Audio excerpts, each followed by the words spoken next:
Hello everyone. If you're just tuning in, this is Chit Chat with Mark-Ashley Dupé. I am your host, and this is hashtag Mondays with Mark-Ashley. Up today, we have the UK father of the House of Revlon, Vogue superstar, Jay Jay Revlon. He'll be joining us in a couple of minutes. So hold tight, we're gonna have a little key. See what I've done there. And enjoy it. I'm gonna call you now, Jay. Coming at you from both angles.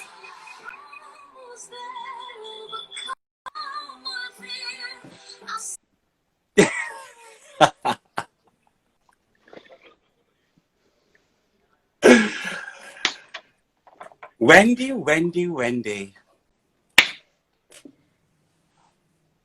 What's going on?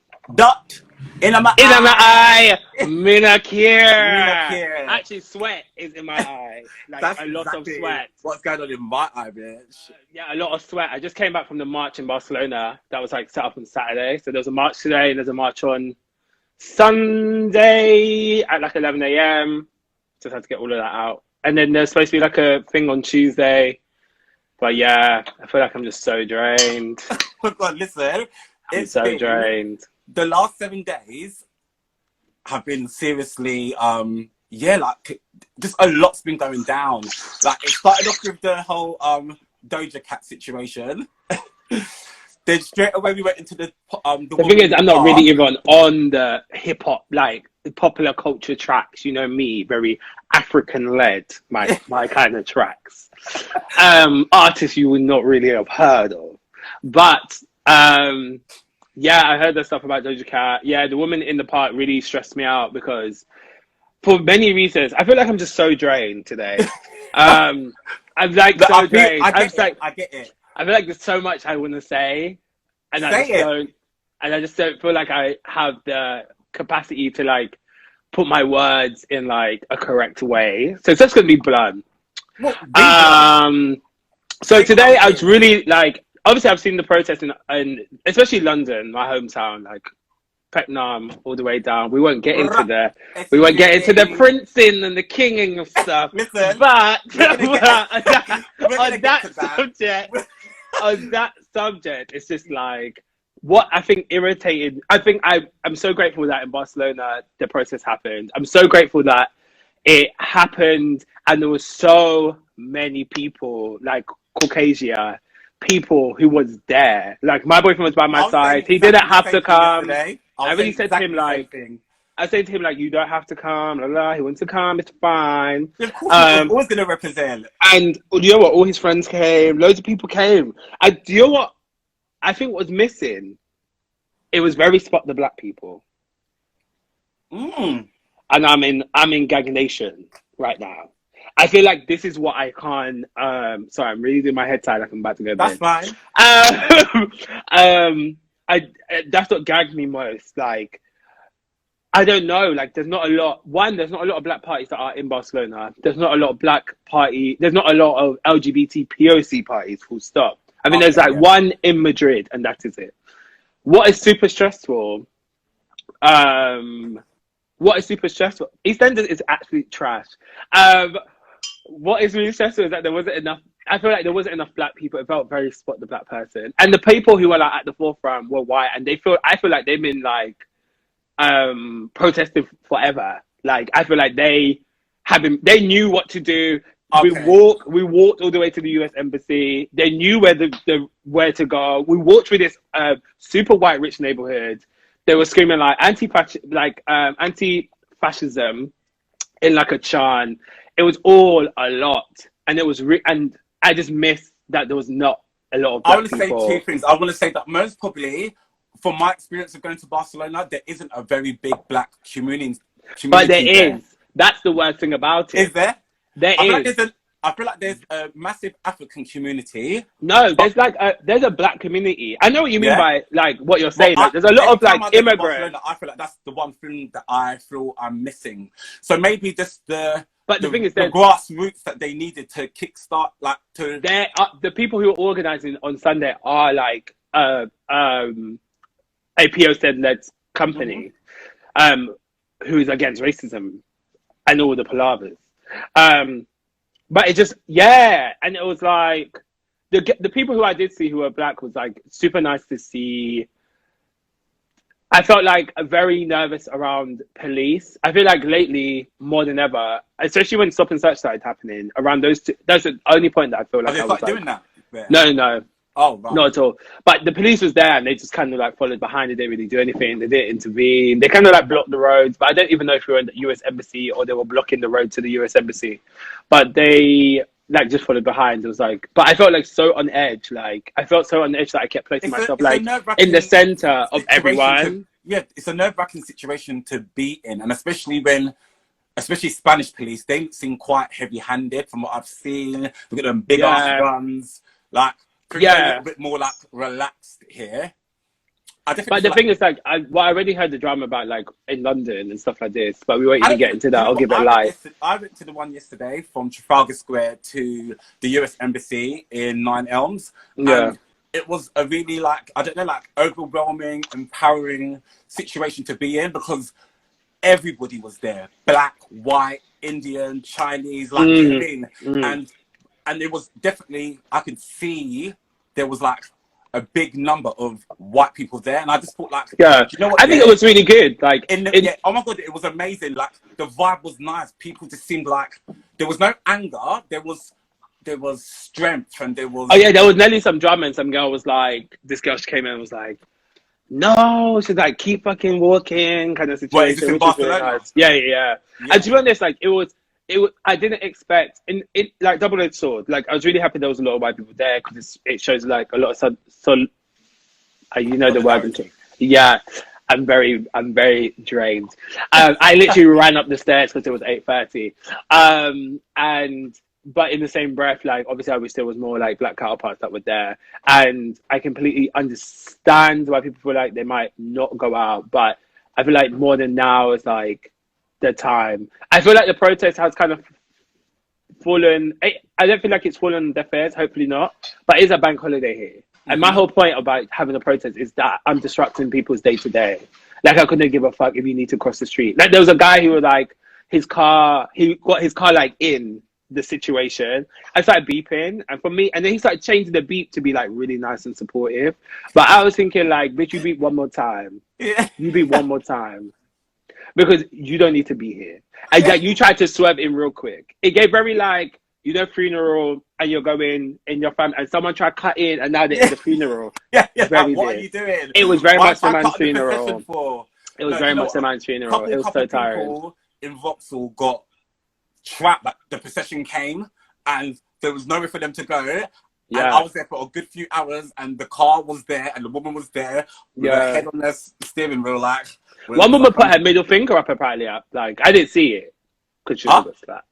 Apparently a woman like in this rich neighborhood that we were in, like she put her middle finger up at all of us, but as we scream like Black Lives Matter. Well, you know what? You're always gonna get people that are anti it. And I was like, and there's a lot of people standing there like this, very cross-armed. So let her. Do you know what it is? What it is like. To be honest, I'm really like this is the first protest I've ever been to. I'm looking to go to the one on Sunday. I am very drained from having this conversation. A lot has happened, not only just the shooting, but like stuff within ballroom that irritated me. That I felt like I just had to say something. You know me, I don't like to talk too much, especially when I feel like there's not about a win, but if it's gonna go on deaf ears, what's the point of me speaking? Like I just can't. I'm not gonna bother go back and forth for people that want to have the last say. Have your say, and let's keep it moving. And there's absolutely nothing wrong with that. Like, if you're feeling tired, if you're feeling exhausted, if you're feeling overwhelmed, and you feel like you ain't got nothing else more to give, you're allowed to feel that way because it's been kind of going on for a long time now. So take some time for some self-care. Yeah, it's a difficult week. We've seen a lot of like it has awful images and like. I've been there doing my thing like, and then I went to the protest yesterday, and then I slept for 14 hours last night, and I felt like I needed that sleep. Cause I think I'm definitely gonna do that. Yeah, like I just needed to sleep, and like I woke up today and I felt like better. I felt recharged. I felt like I could take a breath. Yeah. took a moment for myself, did a few things that I needed to do.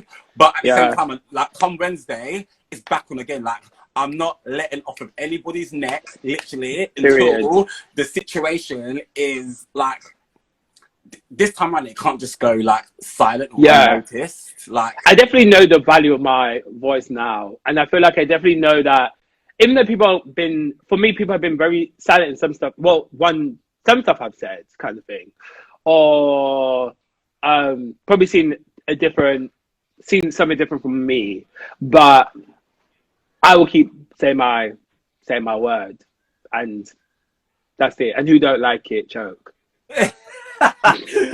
Say it again. Oh, no, I like it. Sure. So we kind of dived into this conversation. So I came back from the walk, and I was like, I feel like I have so much to say. There's so much I need to get off my chest, but I'm just like, you know what? Let it off. Let the chest. Let me shower. What I'm gonna just shower and just feel very succulent and supple. You know, very that. Very succulent and supple.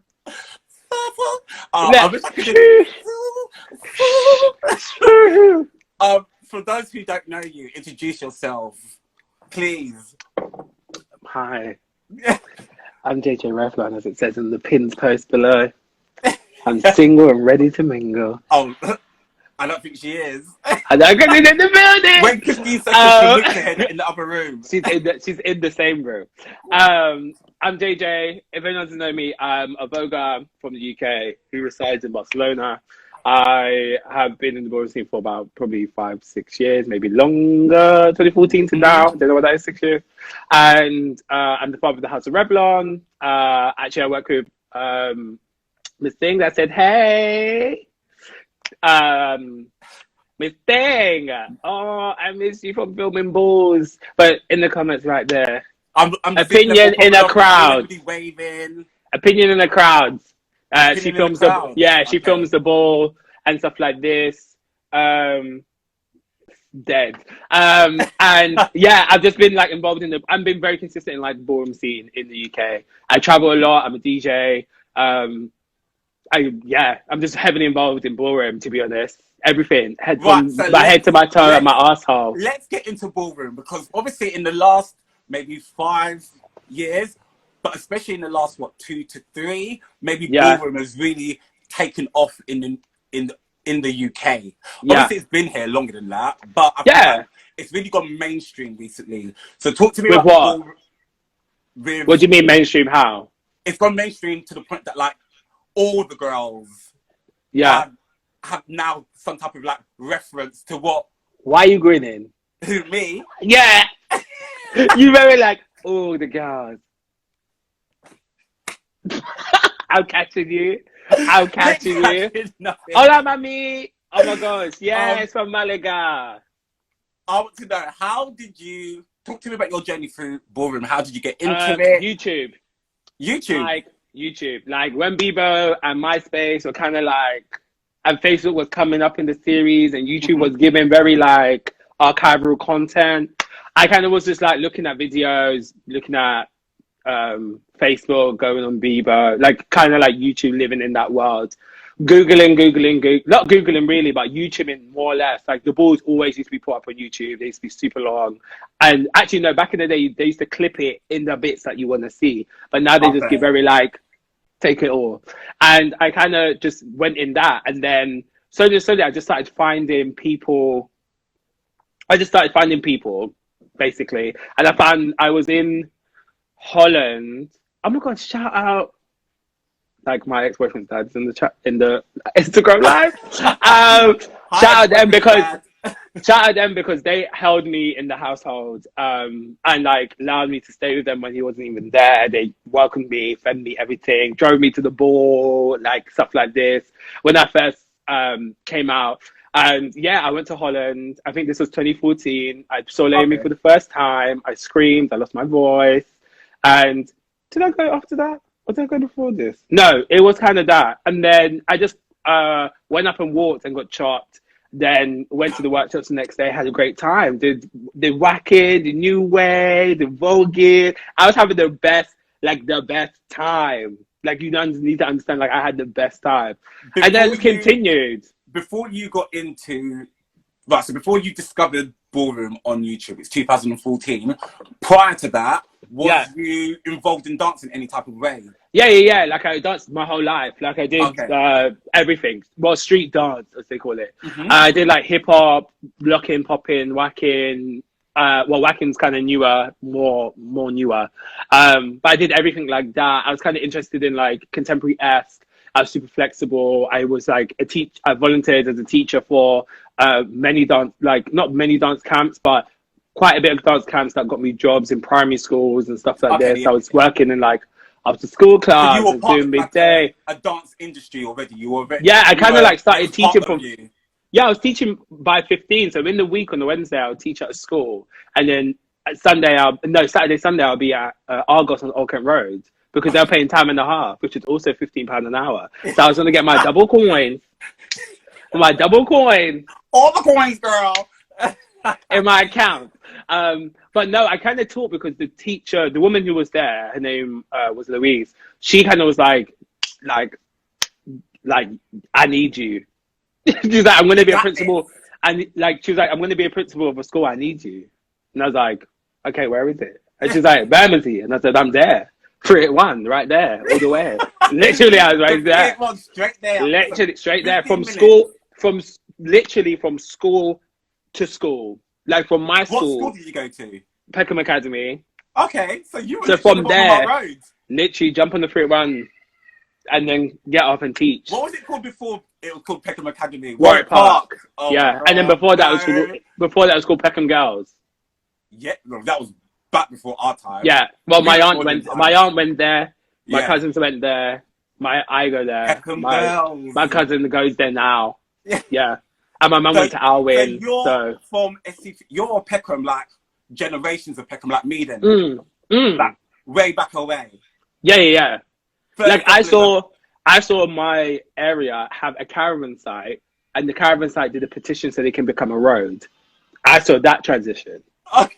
When the travelers want to be a street and have houses built there, I was that generation. Like that generation. Like if you get evicted, the police come and they lift your house out of the ground. Peckham born and bred. Born and bred, man. Yeah. So yeah, kind of like I've always danced my whole life. Like college, even though I hated it, I left, came back to my secondary school, did dance there, went to a really good dance school in the UK. At the time, it was really good. Right now, I think they're absolute trash, and we're going to talk about them being very racist for most of our like education. I ended up leaving early and have to pay back my student loan because I took the money and went to Ibiza. London Contemporary Dance School.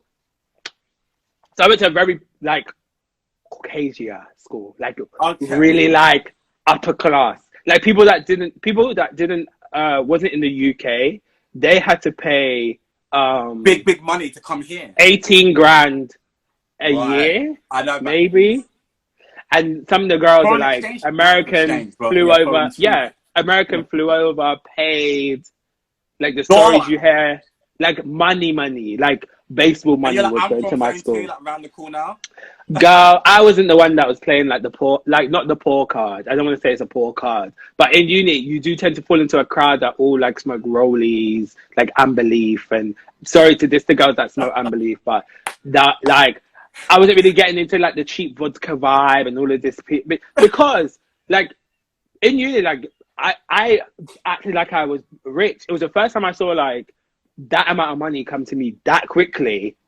Student loan was like the grant was a fucking gift.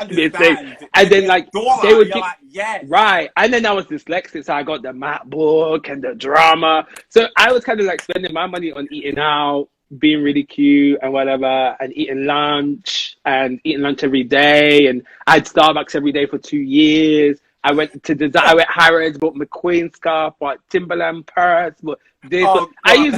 I bought Michael Kors watch. I used my money for foolishness. I used my money and I lived. Yeah, but you were young. That's what people do. I like live. They're gonna go spend it. But people, but please catch this. But catch this, like people in my uni, like girls who have the coins, the coin, ta ta ta ta ta ta ta, that be eating celery with low fat mayonnaise at the table. Because And girls that be making lunch and they're like, oh, I don't want to have to do this. One boy, his house was like, I rolled up to his house for his birthday party. I thought the house was 2 houses. I thought it was like a semi-detached. You know the one there? Where the house, I think you live in a semi-detached. Like there's a little gap at the end and there's a house that comes and you attach. It was the same house. Why did the house have a ballet bar? Why did it have mirrors? Why did it have a dining room, TV room, this a room, that a room, this a room, this a bathroom? It had all these things. And the other half lived. My guy was acting like he had to drink K. Yeah. And he didn't. He didn't have to drink K. Special K you're talking about. K, the drink that the girls drink, is black with a red logo. With the red logo. Yeah, the £1. Get your mash up before heaven. Yes. Yeah, because they'd be like, oh, I haven't got any money, I haven't got any money. And these people did have money. They had a lot of money as well. At least a Strongbow. Like people's parents was like CEOs of like the company that owns like Guinness, Bacardi, Smelloff. Rich people like to beg poor. Like they like to go and like do you get me? Like all the well, to be honest, I don't think it's like even begging. Sometimes it is begging poor, so let me not even clip that. But sometimes it's kind of like you don't want to be associated with your family's wealth, so you would rather be you rather push it away. Yeah, but you will still take the coin to pay your rent. It doesn't make sense. But these are the girls that I was going to uni with, innit? And these are the same people that were like, I want to be a dancer. Like you will sit in a circle in the first like meeting of like uni in your classes, and they'd be like, "Oh, I want to be a dancer." I'd be like, "Listen, I'm a dancer. I'm here to learn how to teach the ballet. I want to be the tondus and the petit pouf and all them things. That's what I come to do. I come for the degree and the degree only. That's all I come for. The sign off, so I can go back to my school and fuck it up."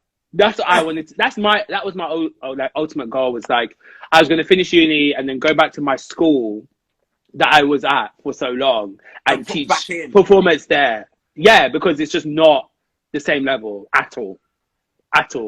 It's ridiculous. Like the second, like Peckham Academy took away all vocational classes for young people, so they end up protesting. They took away mechanics, they took away hairdressing, they took away like art and shit, they took away dance and performance and drama. A Harris school. It's a Harris Foundation, yeah. It's a Federation school, okay. Yeah. That specializes in business and performing arts, but they took performing arts out. I would have been so disappointed. The girls protest. They all sit up at the playground. I got fucking permanently excluded. Officers had to get involved. It was a madness. Yeah, it was on for weeks. Like it was on for weeks. What do you mean people got permanently excluded? Permanently excluded. Like one girl got permanently excluded because she made the sign. So one girl and they texted it around. One person got permanently excluded because they were like, they refused to talk to a teacher. Like, it's mad. It's mad. So yeah, I kind of wanted to do that.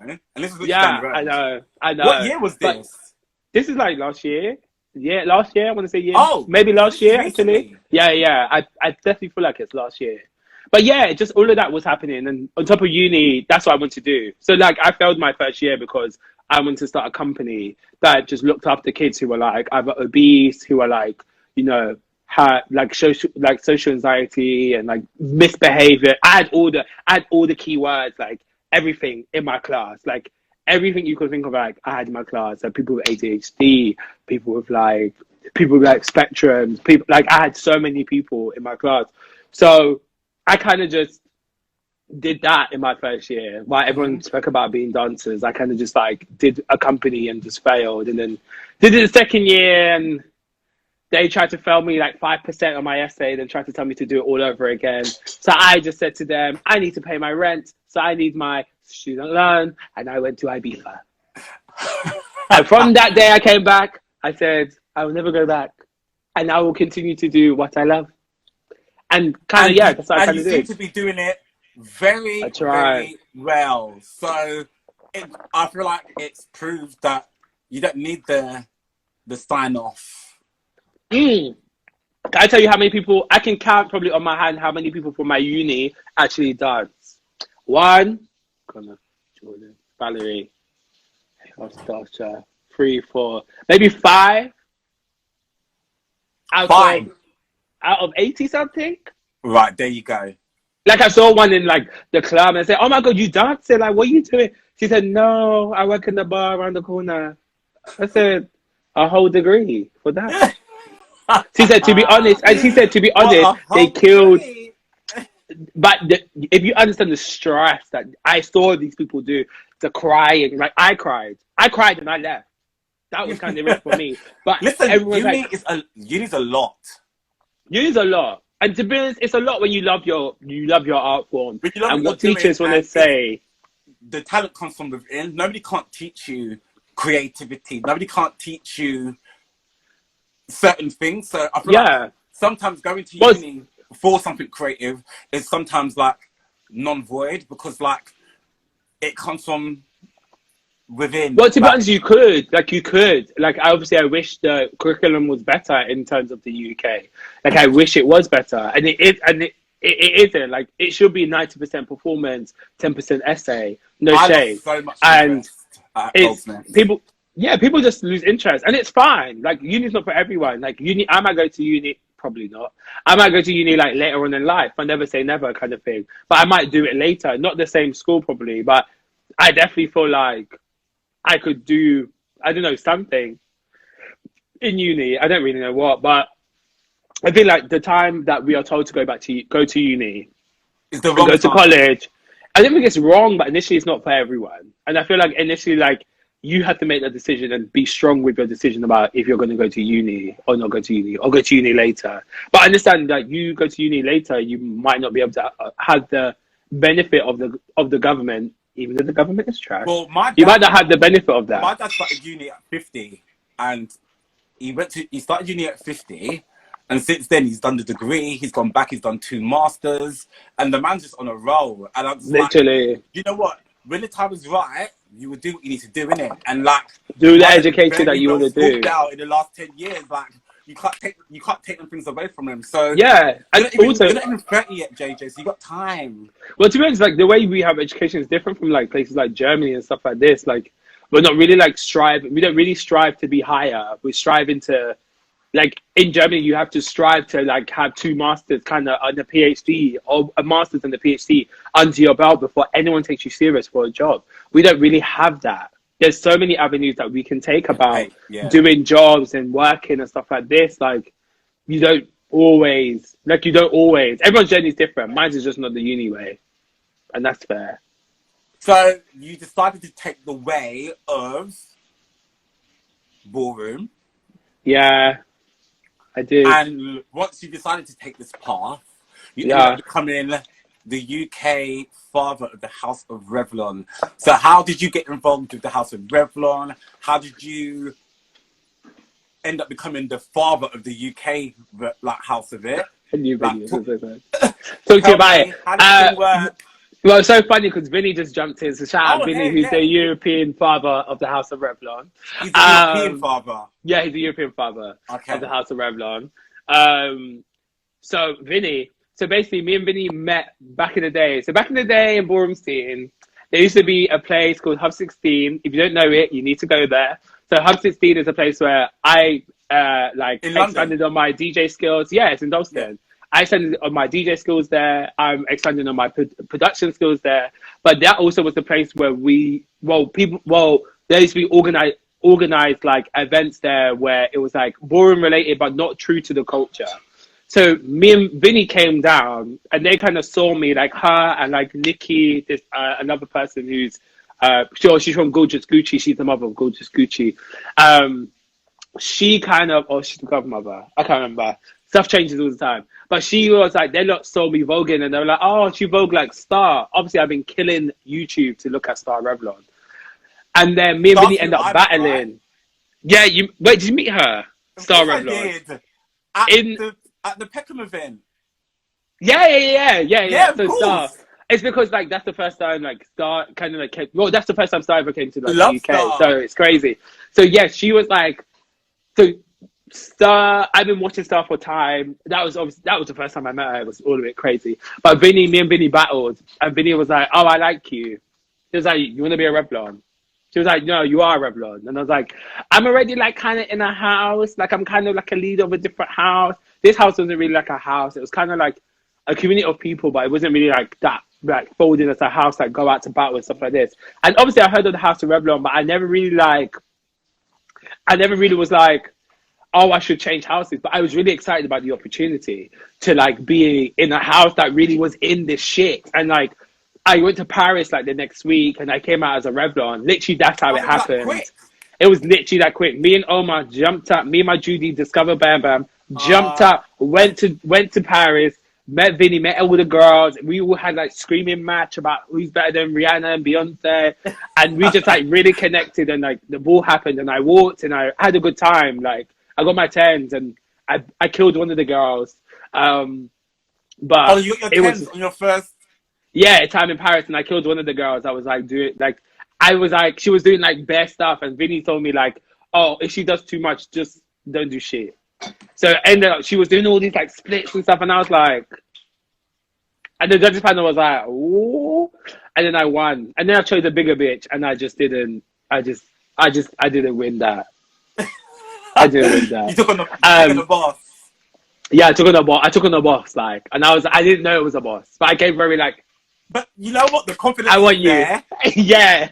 The confidence is it there. It very that. What did you score when you took on the boss? I can't remember. It wasn't a flush. I didn't get wipeout. I don't think I did, but I carried. And that was it. And from then, like, people kind of knew my name. And then, yeah, like, being in Revlon, I kind of, like, just carried on. Like, I went to different balls. I walked and did little... And then I picked up DJing, like, later, or re-picked up DJing later. And then DJing balls was, like, I don't know, second nature a little bit. Like, I just was able to do it. So and what year are we talking right now? I don't really know. Like, when I started DJing in balls. Right, so when did you go to Paris? I don't even know how long I've been a Revlon. Like 5 years ago, maybe. Well, it was Vinny. Vinny, when was your free? If Vinny is still in the building, when was your free agent ball that I walked in? We wait. We'll wait for that to come up. Yeah. Well, it's all been within the last 5 to 6 years. What? No, it's been like the person you see today is like the last 3 years. Okay. Like when I think about it, I haven't DJed for long. No shade. When did you start DJing? Because obviously you played for my event, Jungle Kitty. Like and honestly, like literally like 3. Kitty. I feel like it was only like 3-ish years ago. Like no word of a lie. So like 2016. Hold on, Jay Jay, he's literally mini me. 2016. Right, so 4 years. So when did Let's Have a Kiki start? Again, like I literally don't have days. I don't have days. I want dates now. Like Let's Have a Kiki. Jesus, I don't even. The thing is, Let's Have a Kiki started in the Curtain Club. When did the curtain opened? Not that long ago. Yeah, that's when when like 2016. It's not that gag. Maybe 2018. It opened. 2018, end of 2017, something like this. It was like on its end. I'm sure because Let's Have a Kiki celebrated its 4th birthday. No, like third. Oh, maybe. Okay, let's just say 4 years. It would have been 4 years this year anyway. I think. See what she's been doing? She's been pretending that it's older than what it is. No, but the thing is, it's like I kind of like get a reminder of like, oh, Let's Have a Kiki, and you know, and it just. So how did Let's Have a Kiki start? Let's talk about that. I just wanted literally is not a big story. I'm stretching it out by saying all this extra ad-lib in the beginning. I wanted a party that boring people could come to that wasn't forced for them to oh, come on, James! Ex-boyfriend in the building. Yeah. 2017. 2017 was when I did Let's Have a Kiki because I was part of the initial members of like the curtain. So before it opened, like I had a link there who I used to work with in Blue's Kitchen, and she said to me, "Oh, JJ, like come do a party here." And literally, I just said, "Let me go do the party." Okay. Literally, and I literally just wanted a party where voguers like and boring people could come and just have a good time, and even LGBT people could just have a good time and not have to vogue and not have to do anything. So a lot of times people misconstrue Let's Have a Kiki a lot because they think they're gonna come and see a ball, and that's not even the case. Like people say, "Oh, am I gonna see when's the voguing started?" And I'm like, "Hey, from Caucasia, shout out." They say, "Oh, when's the voguing gonna start?" And I'm like, "They vogue if they want to vogue. They don't vogue. They won't want to vogue." Yeah, it's free for Like you to do what you want to do. I never ever said it is a voguing party. I never said it was like a born party. Like obviously, like it is for those people. That's the only way that I had. But It's a I never safe go space for those people if they want to literally, do it. and even it's a place for people like for like even if you wanted to learn something about like ballroom or you want to vogue or stuff like this, then you would like come there and I could introduce you to other people. Like I introduced myself to people. I said hello. People knew me by name. I knew people from at the door. I knew what people not to keep in. I was shutting people out. I was telling people no, go away. Like people couldn't get on lists. Like the party was like popping. And what was good is that like the curtain was kind of like the curtain was financing my ideas basically, but also I was needed because I came up with ideas that most promoters probably wouldn't come up with. And after I kind of left, like it just was full of Afrobeats parties and launches and little like makeup stuff and drag queens and stuff like that. It just got good. And there was the core people that was there was me and the cabaret night. The cabaret night was fab. The cabaret night was actually fab. So that was and me not care. Yeah, like the cabaret night, I can't remember what his name that started it, but the cabaret at the curtain was like a fucking sick time. It was my party, and that was the core things that were in there. They tried all these other stuff. I don't know what they're doing now, but yeah, that's how it kind of started. I know Miguel there does Get Lit there. Yeah, but like it's just not what you want. Like when I did the curtain, please understand there was rules. There was rules to like how people got spoke to on the door because I know how these members clubs can kind of act, and I also had rules about like how people like how people felt in these in this like environment, and also I didn't want the drinks to be over a certain price, and they had to like abide by these. So you could get a £5 drink with no VAT included in the curtain once upon a time. Because of not anymore. Yeah, because I was just like, if I'm going to do my party here, I'm going to take out the things that cost a lot. I'm going to take out door costs. I'm going to take out bar costs. A lot of the times I look at bars and I go, how much is a beer? Ain't that really expensive? How much is a cocktail? Ain't that really expensive? How about we do all of it for £5? And then how do you get them to change it? I just say, don't ask, don't get. Okay. Confident. And if they don't change it, Confident. Okay, I find don't ask, don't get. And if they don't change it, like you kind of have to explain it. And also, what you have to remember, most venues want to do cocktails. That shows a easier spend per head when cocktails are done. Okay. Because if they say like the venue makes how excess amount plus the amount of people that are there, this is how many cocktails we sold. They will plus price. Oh, per head, everyone had like 4 drinks or whatever the shit is. So yeah, getting tips here, you know. It does. I just like yeah, and you know me. I talk very honest and open. Like we've had conversations about like when I did those in the Superstore and the deal I had compared to the deal that you had, and we spoke about this stuff. And yeah, I'm very transparent with my shit. Like if anyone here that wants to start a party that has advice, wants advice or wants to throw something my way or wants to talk about something or venues acting funny or something like this, like I'm down to hear it because I literally don't take bullshit. I've moved from so many venues. I was at Trapeze and Shoreditch, then the security guard spoke to my friend, spoke to my boyfriend, my ex-boyfriend and his mates, really weird. And then I said, one chop. I did it in the 8th and the 100 room, one chop. Miranda asked me to do something. One chop. Yeah. One chop. Curtain I did, and then they started going a bit weird. One chop. Like Peckham, like Peckham. Speakers, one chop. That's why I left. Like I love Clem and I love the venue, but it was like the sound was pissing me off. The fact I was coming in with like my equipment and plugging it all in. Or someone plugged it in for me, and so shout out Kai and everybody else, James, that also helped me like put on my music and shit. but the sound was just not there, and I just was like, Offense. no. Yeah. I was just like, Yeah. no. But yeah, they support me like shitloads. The security guard who was like the head security at the time, I think he's still there. He shouted to him. He was like good. Like he made friends with my mom. He knew the people that were there for the party. He never said anything like negative. He was like super on it. And yeah, he was just amazing. Amazing person. Just amazing person. I just love that man. He was amazing. And that's kind of, yeah, between him and Clem, like I kind of just stayed. He kind of, like Clem just gave me the space, and like he believed in like what I wanted. You've also done Let's Have a Kiki at the Chateau. Yeah, that was fun. Again, but it's small and it's hot. But there's something about the Chateau that I really loved, because there's nothing like that in Peckham. And well, you like it because it's LGBT from head to toe. It had LGBT screaming from head to toe. Like Miss Thing behind the bar, all of them behind the bar.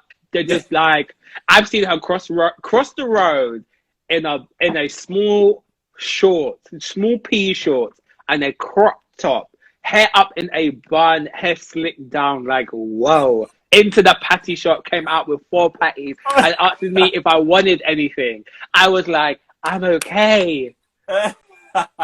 Like Miss Thing. Like, and she does all the social media and flyers for the Chateau. I love her. She's amazing. So yeah, I was just like, I just love the Chateau. I do. I love it. And also, it's next to KFC. Why would I be mad at that? Why? And it's close to Mornings. And also, I've never heard of any like anti like LGBT shit that's happened there. And that is the fucking Camberwell is the hood. Let's be real. When I first it's been the hood. That it was being opened there, I was like, that's literally like the other side of Frontline. Like, it is basically Frontline. You know, you beefed in the beginning of the park or the back of the park where the fucking clipper shop is, the barbers. I can never remember because I've never been there. Or you would be like in Burgess Park. It was basically Frontline. So it was very brave to have that night there. But he held it down for the 2 years. Laurie, for the 2 years it was there for. Yeah. It's been there for 2 years. Yeah, and also it's like questionable if it's gonna come back and stuff like this. Like I was supposed to do Let's Have a Kiki there, obviously uncertain times. I want to talk to you about moving to Barcelona. Why? It's not even that interesting. Well, actually, so you've become the UK father of the House of Revlon. You've been smashing up, like basically, like you've really blown up in the UK, like. Jay Jay Revlon, especially like last year before you left to go to Barcelona, doing bad shit everywhere. You were on stage dancing with Honey Dijon. You were Peckham. You were creating events here. You were doing stuff like Levi campaigns. Oh yeah, I did that in Peckham. Yeah. It's like, things really blew up for you last year. Yeah. How did that make you feel? Like. Coming from, to be honest, like coming from the ends and being the face of like pretty much like the black gay community. I don't feel like I'm the face because not the face, but you're very prominent. You're a very prominent person. But someone who I don't feel like I'm prominent. I feel like I do what I do. But people who are prominent in the scene would be, you know, recognized or asked to be in stuff that happen, you know, in the community. Like I've never done Black Gay Pride. Never done it. Because you've never been asked? When they ask, they say, oh, can you do it? And then silence for bare long. I don't hear nothing from them. And, you know, and it's the truth. I'm not going to sugarcoat shit because I've been fucking down to, like, do stuff for, like, Pride, especially overall, not just, like, a Pride, like, Pride. And what I personally, like, obviously I speak to people who's on the background of it. But what I don't like is the fact that, like, the people who do shit in this community, like, don't get featured. Like, because we're probably, like, too much of a small fish. Like, if they just allowed, like, a takeover between time sets, that would be fucking sick. I shouldn't have to build a fucking brand, like, 5,000 people come to it, and then you want to put me on. Put me on because... There should be... Put me on because... They should be helping the grassroots. Yeah. Up and come in. Like, showcasing exactly. everything from... the LGBT, black so LGBT. For me, like when it all happened is like after a London shooting, I went to Soho Visual, Yeah, which is I was obviously there. was a side My street, ex-boyfriend. and I kind of like just rolled in this circle. I called other people to come, of all races. Some didn't come. The ones that you saw there are the ones that came out, and shout out to them at the end of the day. And from there, it just someone picked it up. Oh, I can't remember her name. She used to write for. She used to be the editor of Vice. Miss Zing Oh my gosh! And on you were Twitter voguing in in that outside square. the bar, Yeah, didn't bar even mean to Soho. happen. It didn't even have to You be. bam, you bam bam, you bam bam. And who was the third person? Can't remember. Moving on. So we look over there. So I've never what been happened was, sleeping. yeah, there was three of us.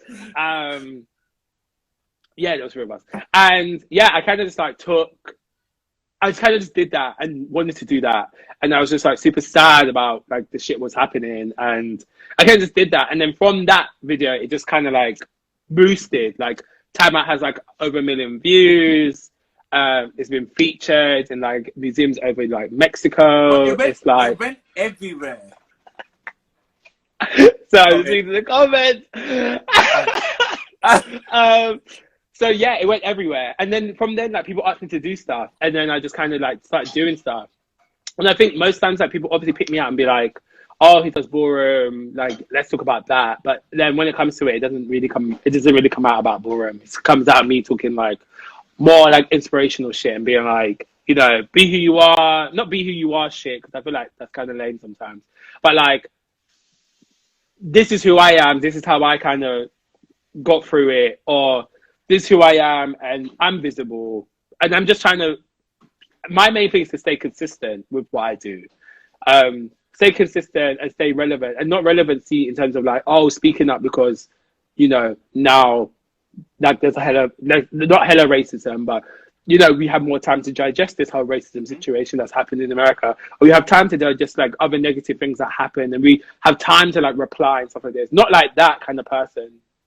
I never ever saw myself as like advocate or anything like this. I kind of just was consistent, and I just wanted to create something I didn't see. I always say like, be what you like, be and do what you don't see. Like if you don't see a party that caters for XYZ, then do that party. If you don't see, if you see a part, if you see, if I'm seeing a community that is not fulfilling like the expectations of the history of ballroom, I'm going to do what I think, what I know from YouTube, and I've got it wrong, but I'm going to do what I know from YouTube, and I'm going to keep it moving in terms of what I want to see. I'm not really going to concentrate on the shit that's people talking shit, all the stuff behind it. I'm just going to keep doing that. Like I didn't like uni, so I left. I went to a happier place. I went to Ibiza. I had a great time. I worked in Apple. I knew it wasn't my end goal. I squashed that. I squashed that gig. I started teaching dance. It felt like work. I squashed it. Like I just kind of like went with my time, and yeah, I just been in this vortex of like boring for ages, and yeah, it just kind of like started out there. Like the gigs I've got asked to do, I'm still shocked by. Like I've done so much stuff, so much ridiculous. The list is ridiculous. The list is on my website, justjj.com. That's where the list is, and more. But yeah, I just had like a bookings at jj.com or bookings at jj.com. That's like the email address. That's business. That's business type shit. And you are business. One thing I've learned from you is business. Like you go into hold on. I just had a drink arrive. Mood. I just got bottles of wine just like here. Thank you. Is that Nate? That was Nate. Oh my god, hi Nate. A pint of dark rum and a pint. Oh, she wants it to get messy. She wants it to get messy. I'm fucking sick of her. Fucking sick of her. So, yeah. By the way, just a little warning. We only get an hour. Stuff. We only get an hour. Okay, go. Yeah. So at some point, we're gonna take a break for like 1 minute and come back in for part 2. Okay, cool. Because this conversation, I haven't even begun to ask you any questions that I wanted to ask you. We're just going Probably in. yet. So I feel like this one's gonna be one that goes on for a little bit. Here we go. Hello. Joking, I just wanted to hide. What's going on? Just wanted to hide. We're back.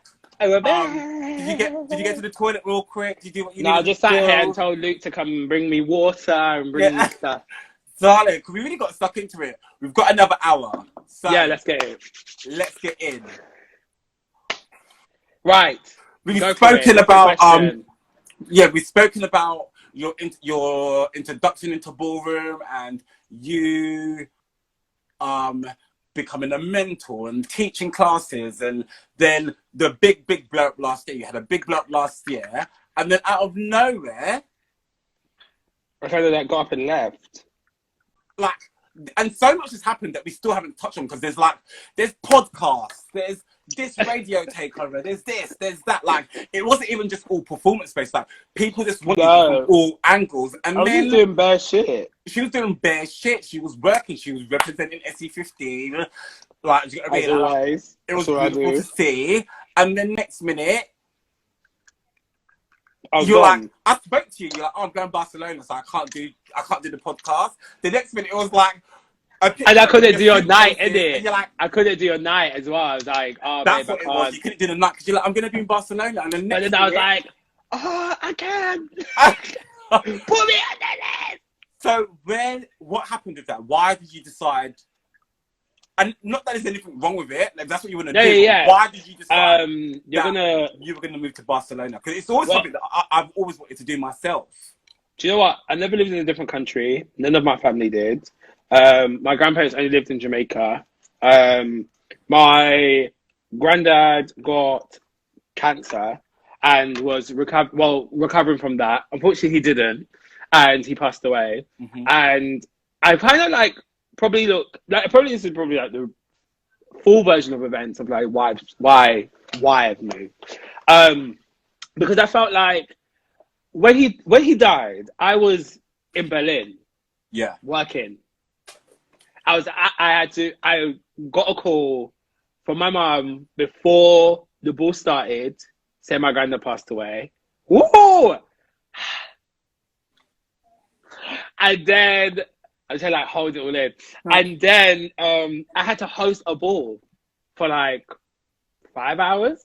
Because I remember you put a post up about your granddad on Instagram, and then I do remember you being and I had to like tell little people like when I was there, and Sophie, who like superstar, like looked after me. She like bought me like there's a place in Berlin called Rizza. If you've never been to Rizza in Berlin, honestly to God, it has to be the best fried chicken I have tasted outside my grandparents' house.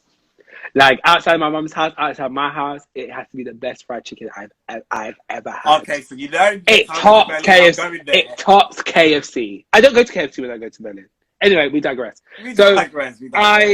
She got me food, and it was like really nice. And then like, in the end, obviously told everyone like I found out before the ball started, my granddad died of cancer. Like, understand, like being to one, la la, flew back, la la la. But I remember like when my granddad like passed, he like before he passed, like I saw him at my grandma's. He was like he died at home, and he said to me like, "Oh, where are you going next?"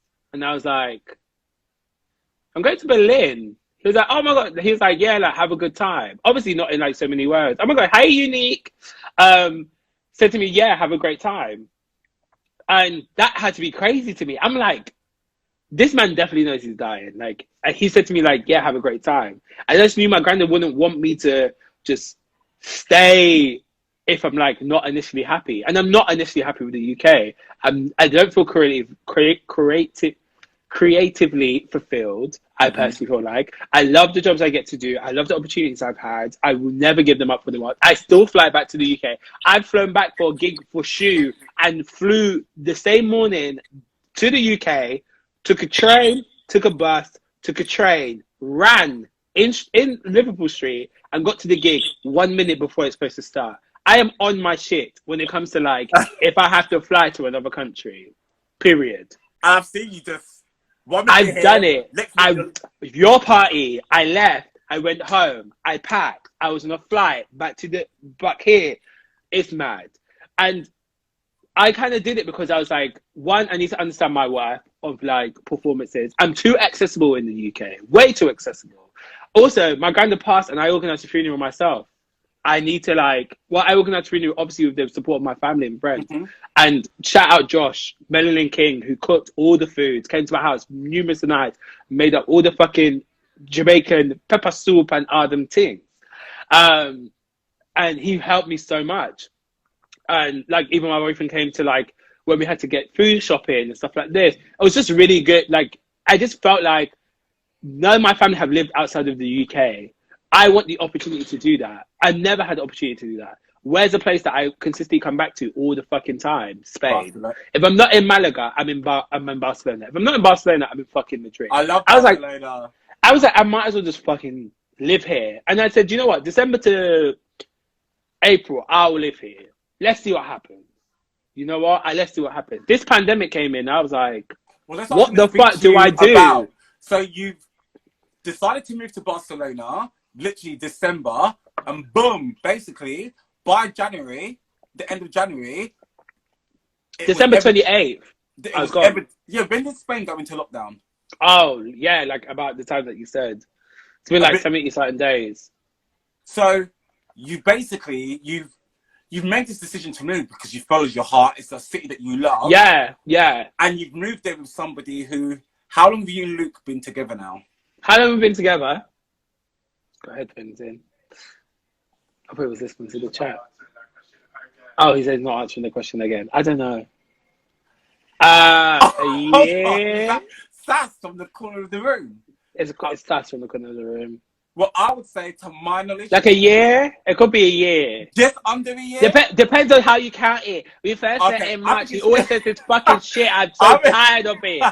I think it's just under a year. So, yeah. you've moved... Let's say it's under a year. Let's go for that one. Just under those. So I feel like... Okay. Oh, no. Hold on. Nothing overlaps. My ex is in the building. Nothing overlaps. It's more. Nothing overlaps. Nothing overlaps. Anyway, it's not my relationship, so I don't know why I'm sweating so much about. Okay, same. It's not my relationship. I don't know why I'm sweating. But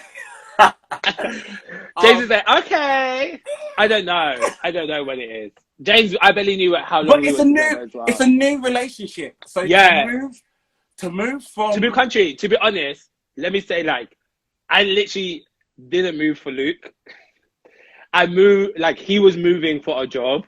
Oh, so and I was, he was moving. He was moving. Okay. Yeah, it's the second time he's lived here, but he was already moving for a job. I was like, I have savings, and obviously me and James just broke up, and I was like, I'm gonna get out of here. Joking. Yeah, I kind of just was like, I need to get out of here. Like, I need to just go. So I'm not creating me for and I just was moved. Like, you're locked down. You're in a new relationship. Yeah. How do you?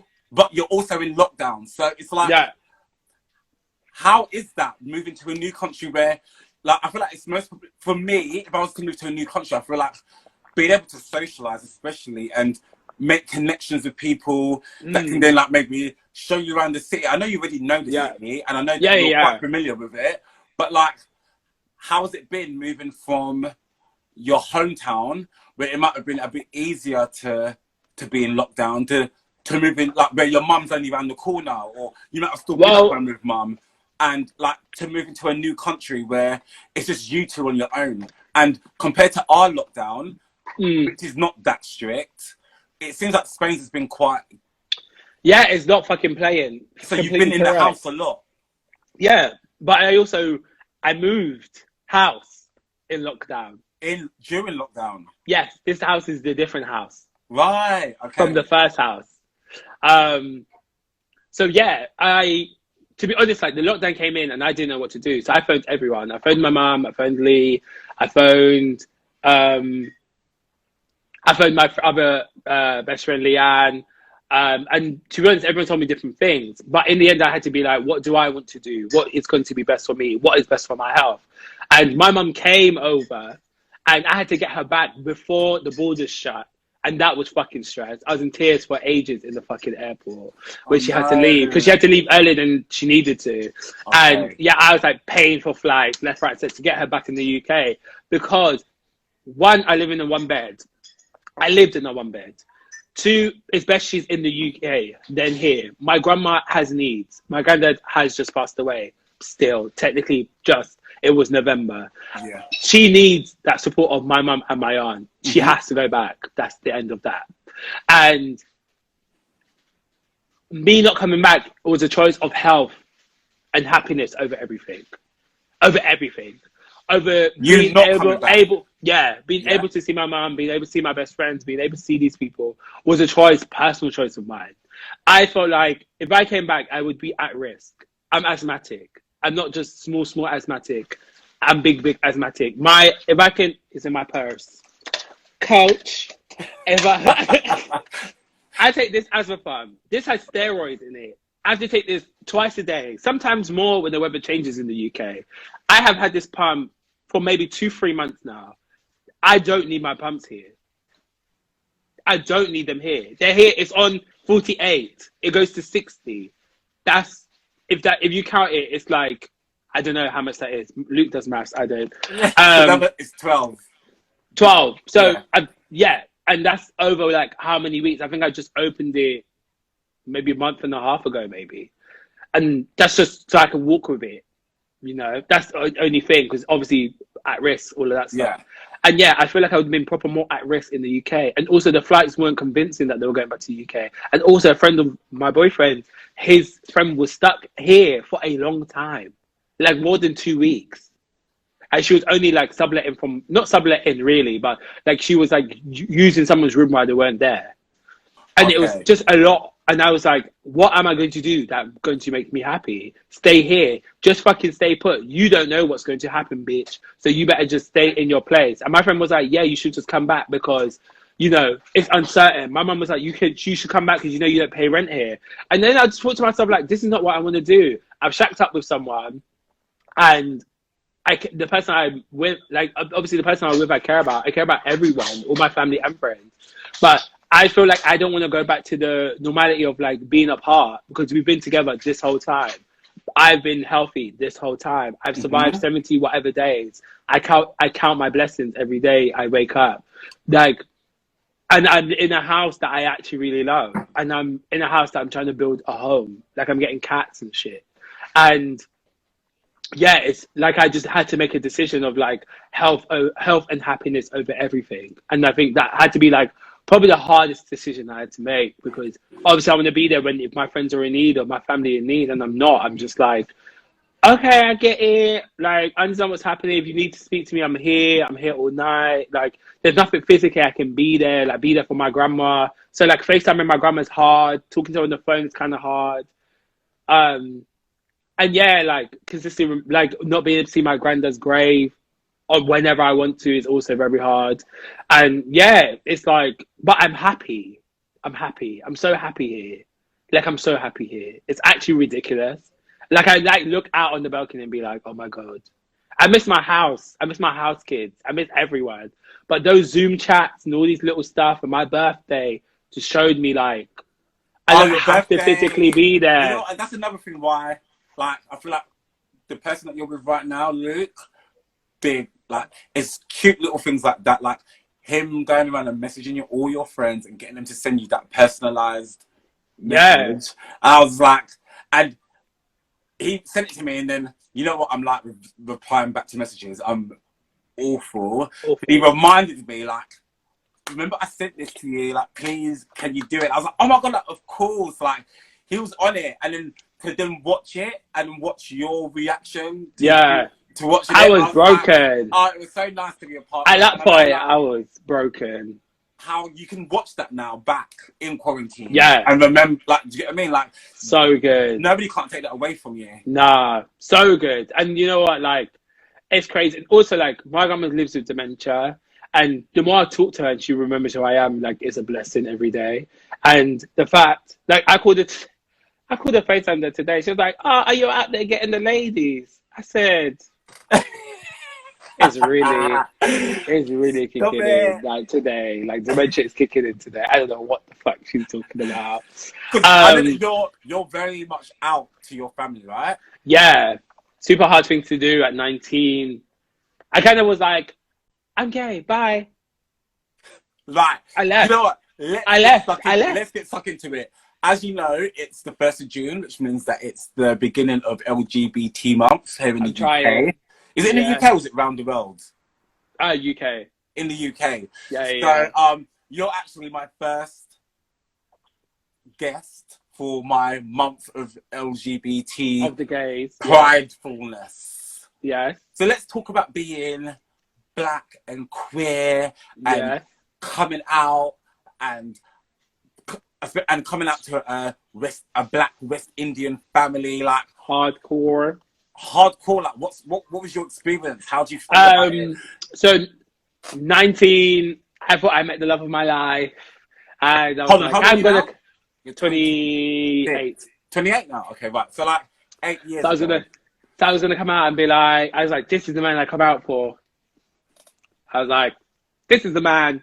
I saw him every day after school, like after uni. I saw him like in the weekend. We stayed at each other's house most weeks. Like I was with him every day for like a year. And I was like, this has to be it. I must be married now. I love him. And I was like, I have to come out. So I basically wrote a letter to my mum at 19, and I wrote a letter being like, I'm a man now. I have to tell you something. I'm gay. I have a boyfriend. His name is Michael. Blah, blah, blah, blah.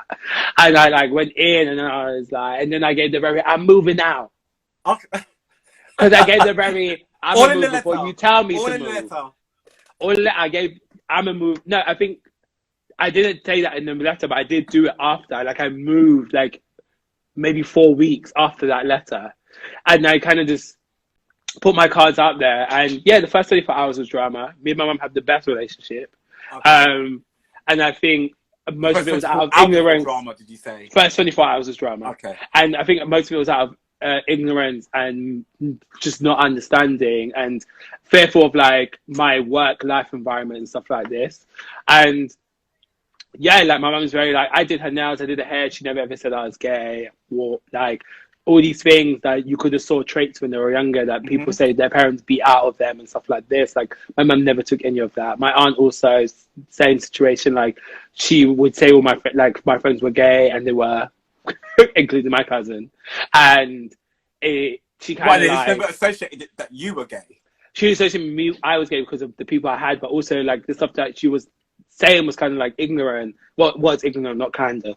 Like, you know, the big like Adidas bags that used to be like £5. She'd be like, like, I saw your friend with a handbag. And I'd be like, handbag? She'd be like, oh, the big Adidas one on his shoulder. But it's like, that's not a handbag. That's just a bag. Well, like a bum bag? No, you know the big Adidas bag. No, the big Adidas bags were £5 and they had the big, like, the huge one. Yeah, That's in my house. Yeah. But that wasn't a handbag. Yeah, but she would count it as a handbag, and I had friends who were like heavily feminine. So yeah, she kind of had that eye on everyone, and then was like, "Why did you not tell me?" I was like, "Because you're fucking ignorant. Like that's why I didn't tell you, because you were acting ignorant." And yeah, I kind of told her, and then like I left because you know the whole thing is like in black families, like you get kicked out, blah blah blah blah blah. So I wanted to not do that, and I wanted to like find my own place before you tried it. And I did. I lived in Lucian for a year. Then that relationship broke up. We thank Jesus, sir. Is it with Michael? How about, yeah. He's very nice man, but you know, it had to break. We just had to break up. It was just. And listen, if you're gay rights of passage, like you need to find that. You find that first one that you is head over heels over, because it's like your sweet 16, like your first love, innit? Like you're gonna think he's your Yeah, everything and I your thought every. I thought he was, but he was not at all. And it is what it is. Like I lived with him. We had a great time. We had the best parties. Like not too much parties, like a right amount of parties. Had fights with my neighbor. Like I did all the things I needed to do. I lived on top of a hill of a family street. At the end was a library. I lived on Lewisham High Street. Basically, it was super cute. Loved it. Loved the So what year is access. this? Went. This is like Can't 2000 and remember. 2000. Hold on. 13, 14, maybe. Right, so pretty much the same time that you're getting into Vogue, you're getting Yeah, into the kind of brilliancy. around that. Yeah, yeah, yeah. And yeah, it was just like So when did Mum become? Because Mum is like an ally now. Like staple. Don't know. Mum I just is started. on the I just door of all your events, like the loveliest woman. Every time I see her down Peckham, I'm like, oh, I wonder if she remembers me. And then she's like, we yeah, look at say each other and we hello. give each other like a little hug, we give each other love. Like, you know what I Yeah, mean?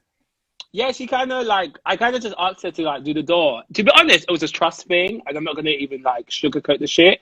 Like I didn't really trust that many people at the time, and I know when people are not getting paid, they will take a little coin for themselves and stuff It's like your this. mother. No, not my mum, but I'm saying Oh, this is why right, I yeah. chose my mum. Oh, And I right, couldn't just before, ask yeah. any random person and like trust them to do that because, you know, Oh, the I, people that take the money on my door I've got to know in my yeah, because heart you either do it that yourself I or you will have to trust get you. someone, yeah, you have to get someone that's like initial in your family. So I And to be did, I honest, got it's my only going to be mum. my cousin Javon and my best friend Dell. Like, do you get what I mean? Like, Yeah, those are but the two people that I always get to do the door for me. yeah, and I just had to have my mum do the door. And I was like, and then it just started like as I thought about it, it wasn't just the money situation. It was the how people feel when they come into my living room. Because whatever venue I use, this is my living room. Right, So you're gonna okay. treat the living room with respect. You're coming into Yeah, my mum is at the door. This is my mother's house. yeah. Like this is mine and my mother's house. You're not going to disrespect the house. So when you come in, you say hello to my mother. Yeah. And you might not clock as my mother, but I will very much shout my mother out and be like, this is my mother. So on your way out, you say goodbye and thank you. Because at the end of the day, she has kept you safe Manners. in this building. And Manners. yeah, I just, ended up using her for every ball and fucking, and I paid her And then, you know what? And then it gives it that in family gifts. feel. Like, if you're getting greeted by JJ's mum at the door, you know straight away that you've got to enter this place with a level of respect. You go in, and then the atmosphere is going to be nice. Like, do you know what I mean? But equally, skin out your pum. Get your pump floor. My mum has Listen, seen some things. your mum And just she has giggles. seen some things, Mister. Oh my God, she's even in this. Is Like she in this now? she's in the neighborhood watch chat. I just saw her name pop up. I'm like, what the fuck is she trying to say? How does it make But you yeah, feel to know that your mum's had that level of growth from when you first come out to now, basically being like a mother yeah, like my in mum her is own right? my mum is more educated than me. Yeah. Let me be very frank with my shit. Mm-hmm. She's very much more like on the shit than me. Like she's watched every like trans documentary that's come on TV. She's so up to date with Pose. She's seen House is Burning. She's seen Kiki. She's seen like she's watches so many LGBT like documentaries. She's very much like, ah, So you she's watching well this? read. She's well read, She's well so versed. well read. She's like learning about pronouns now. She's very like forward thinker. And I She don't just think people like get like for a black woman to be that kind of like woke in a sense when it comes to these matters. Like we come from a community where not that long ago, like it was still very much like frowned upon. Like, do you get what I mean? Like yeah, super proud upon. Like to be honest, like gay, all of that was very like we're church, we're God fearing people yeah, who because still hold on to like very kind of like old Victorian laws when it comes to sodomy and sodomite and buggery yeah. and But all of also, that. I went to So Jamaica. I went to Jamaica and I wore this clothes I wanted to wear. I wore the blouse, the women's blouse and shorts I wanted to wear. And I went downtown to the market. People sang boom bye bye and about the boy. oh my And I God, just gave a little boom. Da, da, da, da, da, but da. you I get marked very them. that. I was very like, You're lucky you didn't I get was not one fearful chopping for at your this shit. mark. I was not fearful of these motherfuckers. No shade. Like, obviously, the last couple of days have really shook me. And I just think about the back time when I was in Jamaica and I was like, yeah, I'll come to KFC. And I also was scared, like, scared of the roads because there isn't a road. when I went, there wasn't a clear down Well, road. There wasn't a clear pavement. So I was very much like nervous that I was going to get fucking hit by a car. was you in And if country? you ever been, You was in country, right? no, I was down. I was like downtown S. I was on Spanish Town Road, which is near Spanish Town, which is the fucking hood. Oh, And Spanish Town is the hood. but also I went to the gay bar. That? I went to the gay bar in Jamaica. Don't be fooled. The last time And I went there. Jamaica, I went there by 19 years accident. old, and I could I went, never imagine. but I went there by accident. I got into this club, and it was near this ice cream parlor. There's gay men here. Miss Thing. When I tell you, I got to the club now. I opened the door. It's a sports bar. And I got in, and I'm walking, right? And Mark, no word of a lie. Say I'm walking, all the men I'm just getting like this. I was like, where the fuck am I? So then I'm ordering drinks like I got money. Because English, foreign. No, it's not because the English are foreign, but I could buy a bottle, plus I could buy 2 bottles and a round of shots for like a tenner. And I was like, okay, fine. Cool. Let's go. I'm a buy at the bar. Right. So I started setting tabs. Right. And then this guy next to me started bracking out. Well,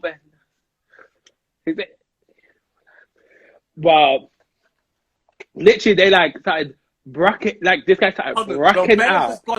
Well, Ben has just gone and lost his hearing for life. Who's that? Do you know that person? No, it's Ben. Oh, okay. I don't know. But please, I said, tell Ben, come back. But I was like, this man was like, bracking out, going out. I was like, bitch. And then he was like, oh, beg you some of your vodka. I said, you only get vodka if you're going to share your rum. And he had Ray nephew. Oh, EastEnders. Oh, hold on, how are you giving spoilers like that? No, that's really disrespectful. Shibbo dance. How are you gonna go? Like, I don't know what EastEnders. I don't give a fuck. I'm really annoyed about that. Well, we're gonna move on. So he was rocking out. Then he said to me, like, he asked me for a bit of drink. So I said, I want a bit of drink. And then he was like, you need a lift home? I said, what the fuck do you mean? Do I need a fucking lift home? I said, no, okay, I have a ride. Tell me when my ride got so fucked up, I had to take his car keys and I slept in a car park in Jamaica outside of the club and did not pay my tab. I did not pay my tab. So you can't go back to the club? Well, I probably could, but I could pay it, obviously. How many years ago was this? I can't remember. So is this pre-dreadlocks? Is this pre-locks? Yeah, pre-locks. Oh, so I had like a brown hair kind of situation. But yeah, that happened. And then I had like many missed calls from my mum. I was like, oh my God, I slept in a car. My friend got really drunk. I was like, I'm going to go KFC. I'm going to go to the house in KFC and then I'm going to come to the flat, not to the flat, to my cousin's house.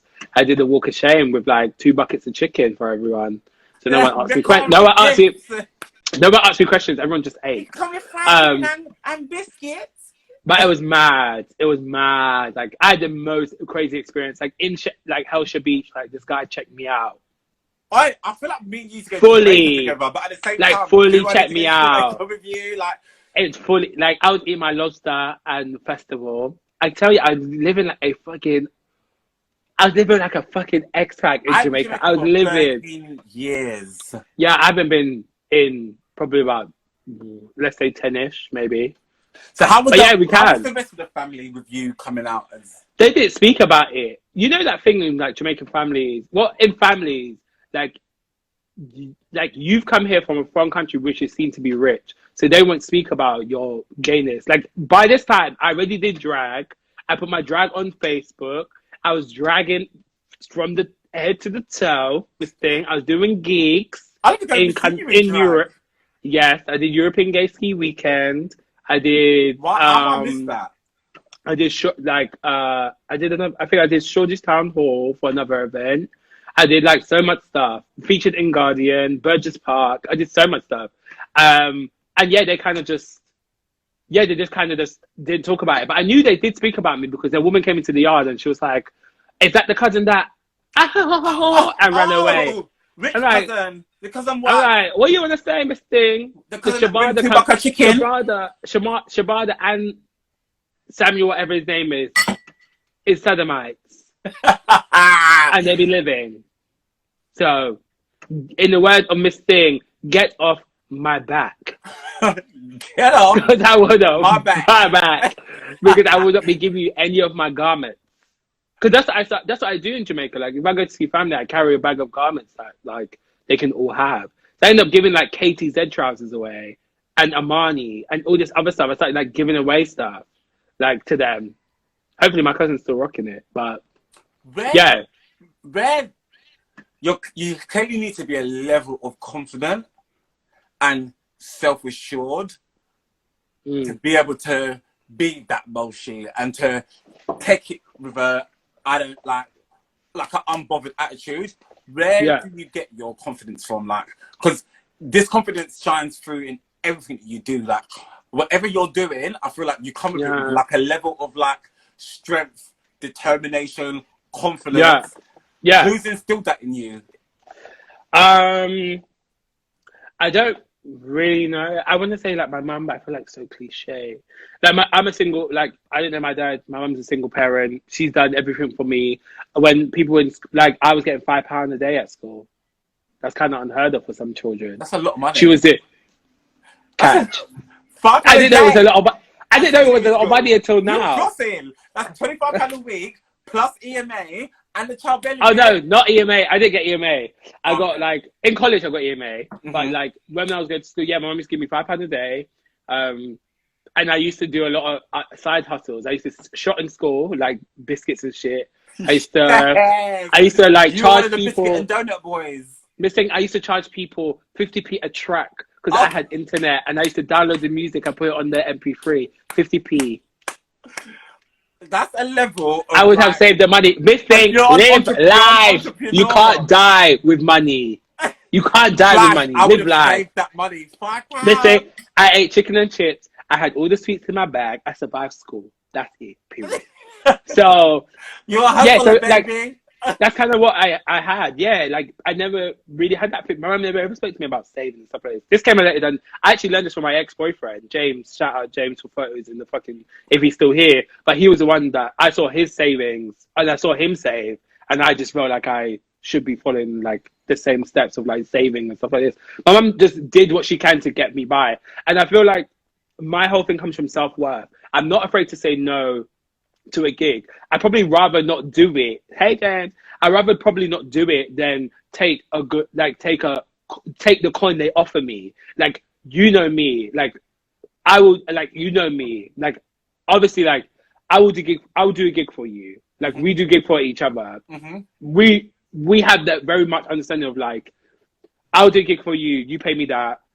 You do the same gig for me, I'll pay you the same. Yeah. And if we make any movement in payment, we should be like, we'll be like, okay, fine. Yeah. Unless it's like branded and shit, then we just need to like pay the fees that we need to pay. But I have this attitude. I have this attitude of like, if I'm getting like brand endorsement, I'm a look for like your fee in this.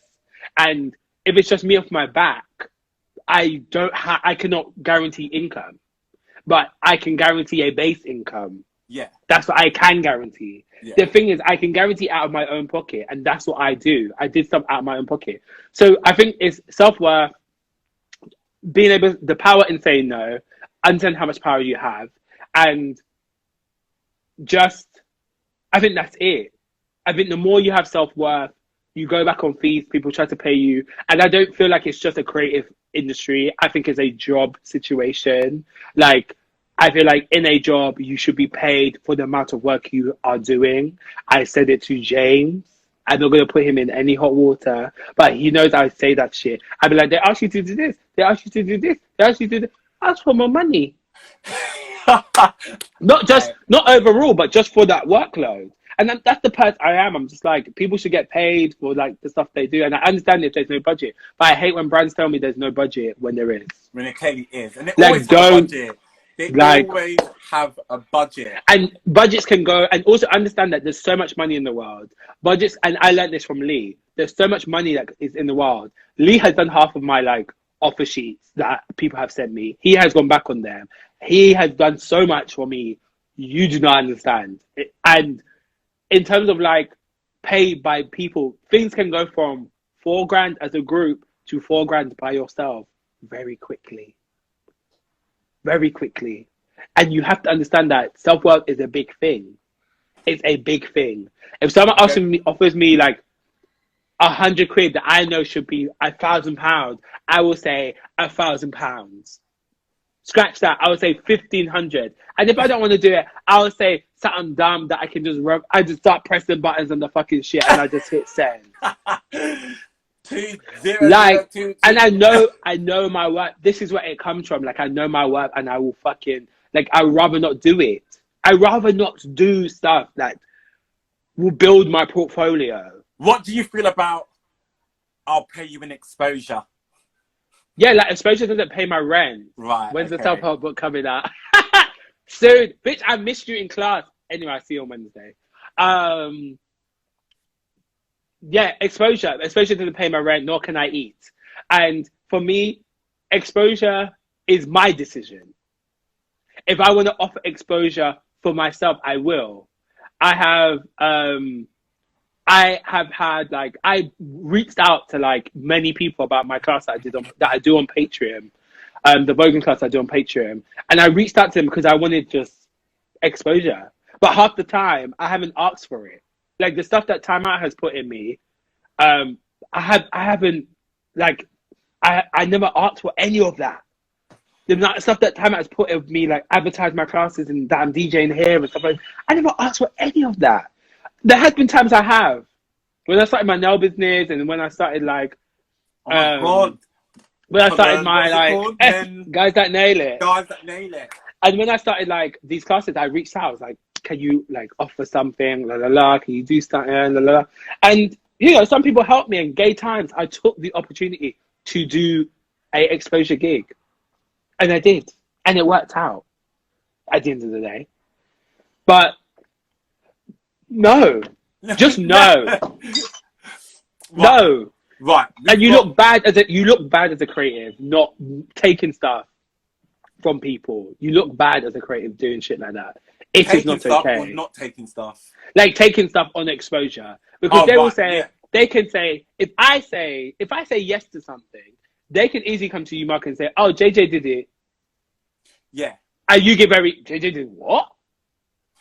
Okay. And then it's like, and I'm not going to be like, oh, don't tell anyone, because I'm going to see what you're going to fucking do. I'm going to see how you're going to handle the situation. Okay, yes. But, you know, I'll be very frank. I'm very frank with my shit. I'm very much like, that's not enough money.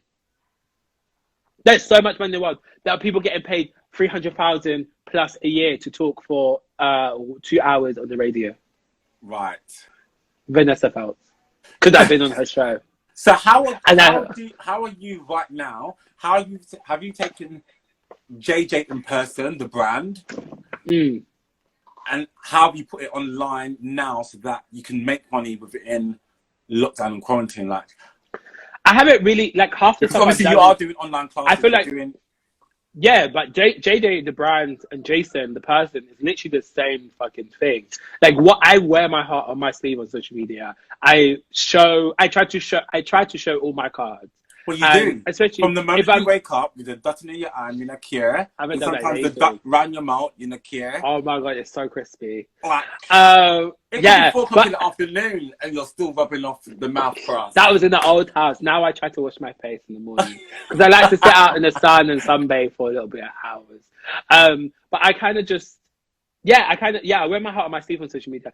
I did classes. I never came here to teach. I never came here in aspiration to like teach here. I never came in aspiration to do anything. The only aspiration I had was to produce music, to make more music. It's going okay. But that was my only aspiration, is to make more music. I never ever seen you as a brand, Mazola, always heavy. Yeah, like I've stayed at Sarah Wild's house. Like she knows me. It's the same fucking person. Like I cannot explain it. But what I decided to do is teach. I decided to teach and I didn't really know how to go about it. So I just basically said, oh, I'm going to teach and I'm going to say, donate if you can. If you can't, DM me. Like, if you're low income, I'll send you the link. It then moved into, I asked them saying like, oh, I want to put this in a central place. John, who is in this group, gay_boy_blue. I said I wanted to put it on OnlyFans. He said OnlyFans might be a reach because you know the content. Mm-hmm. And I said, he said, oh, I'm going to send you a link, and he said, oh, try Patreon. So I just was like, okay, I will set up this Patreon. I'll work it out what it can be. I spoke to my friend who does like fitness classes with another woman who makes shit loads of money from it. And I said, you know what? I'm going to charge it at £15 a month. And that's like £3.75 a week. And you get 2 classes a week. And that's Wednesdays and Sundays. And you get more classes in between that. Any classes I teach, I record, I put in Patreon. I do little 5-minute videos where people can like learn a new skill within their art, within their form, and I do all of that stuff.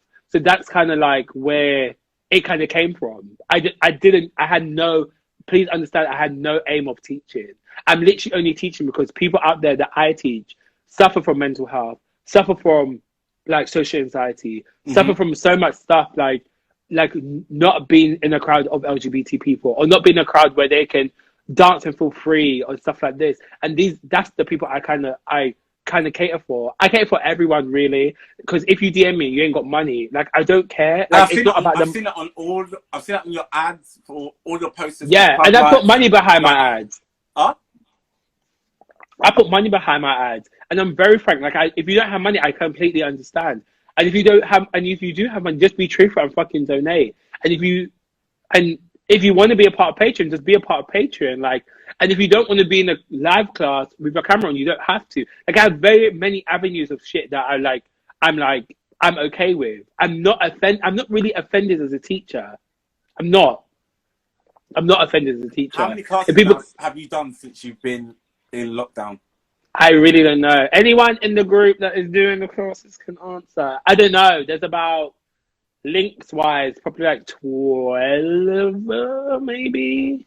And for anybody who's not familiar with these dance classes, so they can find you on Zoom, or you can find me patreon.com/Jay Jay Revlon, like how it is in all the artwork for this shit.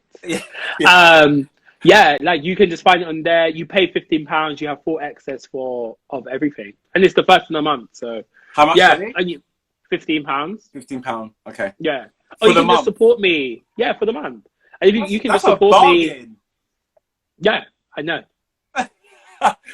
That's a bargain. And also, my patrons, like some of my to be honest, Patreon is weird because today is like a payday in Patreon, so they're trying to take money from people's accounts. It's a bit like it fluctuates, and trying to not look at it and get addicted with like the number increase and situation. But like, I've had patrons leave. Like, I cancelled my class on Sunday. I was like, no, Wednesday. No, Sunday. I was like, everyone's protesting. I'm not doing class. Soz. That's no soz. Well, no, I didn't even write for it. And people did understand, they DM'd me, and some people don't, and I get it. And if I come out with like just, I had 57 patrons. It's gone down to 50. 15? 50. 50. Oh, so you lost 4. 7. I left 7-ish. Yeah. Oh, right, and it is what it is. Like, I'm not wrapped up in all of that.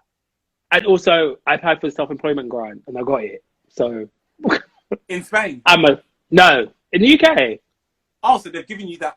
Even though because I'm still self-employed. Right, okay, right. Yeah, I still like taxes and shit. Yeah. Well, you have to be self-employed in the UK, and then it can be like, you can like live in another country but be self-employed in the UK. No, the Spanish system of like autonomo is called, like solo, is very expensive, and like I don't make any money, so I can't afford £300 a month in taxes. That's a lot of money. I know. That's a lot of money. Literally, all my money is just going to rent, and my fucking cats. I'm adopting 2 cats. So you're definitely planning on top of that. I'm giving a home to some fucking cats. If you're getting a cat. Yeah, definitely. Like, I also know, to be honest, like the foster houses are overfilled in Spain for people to donate cats. And I just thought, you know what? I've had Ralph. I wanted to give Luke a birthday present. To be honest, they just said that you have to have 2 cats. You can't have 1. And I just have to go with it. And the story of the cat is like, the stories of these cats are crazy. She's a mother now. When does the cats arrive? Hopefully on Wednesday. Also soon.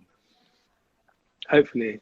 Right, we've got 15 minutes, yeah? Okay. And I want to get... Why is it so fucking timed? Huh? Why is it so timed? Beam is on your shit. Let's get it. 15 minutes. Let's go. They're not. Last week, when I had Lee Gray on, your Judy, your bestie. Judy!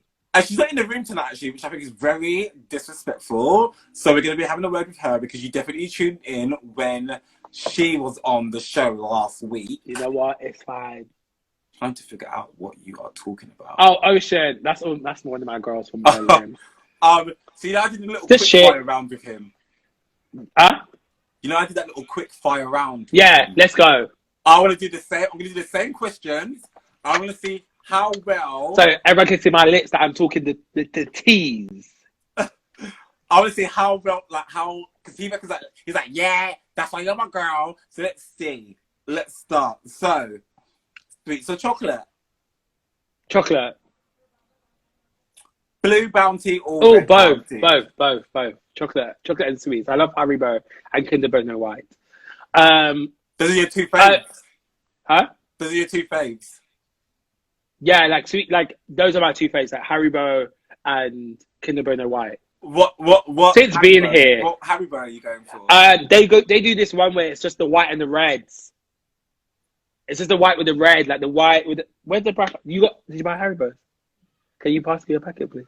I like Kinder Bueno White. Did you get the red and white ones? Yeah, this one. Oh, so they just do the white and the reds in different various ways. Yeah, that's it. That's the one. Right. So yeah, red bounty, blue bounty, because no one don't want no dark fucking chocolate. Sometimes it's nice. Bounty. No, it's not. When you said red bounty, he was like, don't know what it is. I was like, that's dark chocolate. I got 8 teeth taken out when I was 8. When I was 7. I know sweet. Cardi or Nicki? Cardi always. Yeah? Yeah. Okay, cool.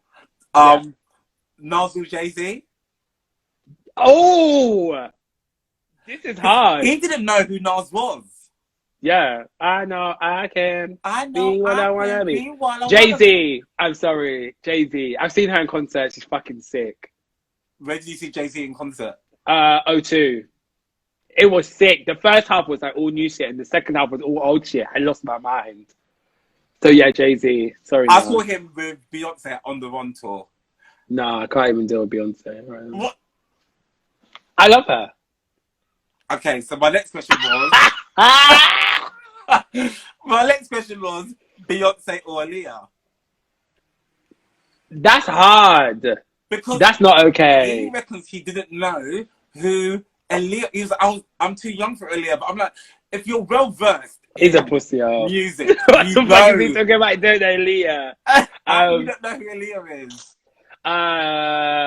Beyonce. Aaliyah just didn't have enough hits for me. Bitch, she had hits. It was the 90s though. Yeah, then she had that scandal with like. No, she didn't have a scandal with R. Kelly. R. Kelly had a scandal with an underage girl. That ain't her scandal. She was groomed. All I know is. Go on. All I know is I do love Aaliyah, but I don't feel like she had enough for me. Beyonce gave me Destiny's Child. Destiny's Child was literally the gateway to the gayness. Like I used to play Writers on the Wall bootleg on repeat, where it was written in, you could get Sharpies and write on the front of the CD so you know what you're playing. That's on CDR, not even CD rewrite, the CD rights. And I was listening to that consistently. So from when she gave me Destiny's Child, hey, how you doing? Hey, I'm doing fine. Literally that, with them leaving to all of that. Oh my God. Like literally. So that's why. Not even because like it's Beyonce, it's because of the history. The history. All right, That's earlier it. on, you said that when you first started you went to Paris for the first battle. Yeah. You went to Yeah. argue with people, and it was about over Beyonce versus Rihanna. Yeah, yeah. What side was you on? Beyonce. Wait, was that? Okay. Yeah, I was. I was on Because Beyonce. Flash I was was like, on but Beyonce. wait, Yeah, who yeah. was I it? was on Beyonce or Beyonce. Rihanna?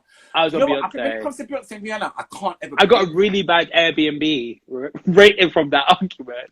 I mean, Really bad. We were screaming. Yeah, because people were like stand for Rihanna, and that's obviously all good and good in the hood. But she hasn't given enough. She hasn't given enough to us, at that like time. at all. At that time, especially. This was years ago. Like I think at the that thing with time. Beyonce is that like Beyonce is my queen, yeah, and that's Yeah. that's who my loyalty lies with. But at the same time, like Rihanna gives you them bangers that Beyonce gives you tunes, yeah, but Yeah. Rihanna gives you like boom, boom, boom, boom, boom. Yeah. Well, I prefer like I love Rihanna's the Rihanna, girl but you're gonna go party with.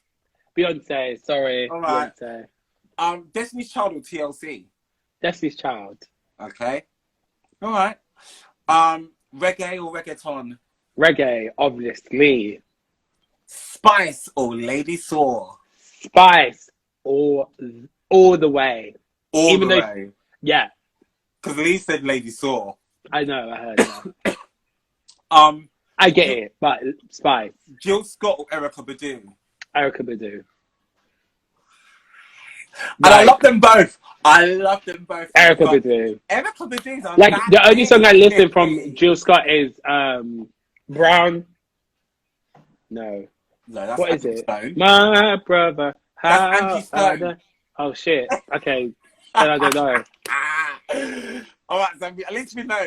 And if it's Angie Stone or Jill Scott, we know who you're picking. Jill Scott. I mean, Angie Stone. Stone. There is no.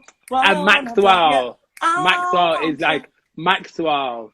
Like ooh, Maxwell. Dum dum dum dum dum dum dum dum dum dum dum dum dum dum dum dum dum. Bitch, that album was on repeat. And E17. E17 with Brian. E17 had lit music. So back there in the 90s. I asked Steph London or Miss Banks, and in the comments you said neither. And I still stand by it. You don't like Steph London or Miss Banks?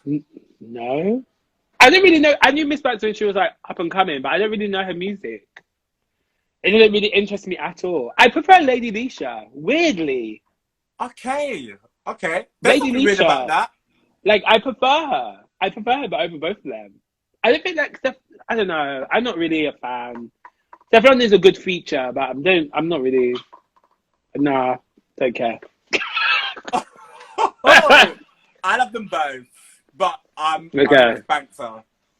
Yeah, I think they're both cute, and shout out to them from coming from gutter to. Not the gutter girl. Not hood to riches, or kind of it. Like, you know, that's it. But no. On to food: chicken wings or drumsticks? Wait, what do you mean by drumstick? Like the whole leg, or the leg bit of the wing? No, so you know, like when you go, you get the chicken wing, or you get chicken drumstick, like the leg. Okay, yeah, drumstick. Chicken leg, yeah.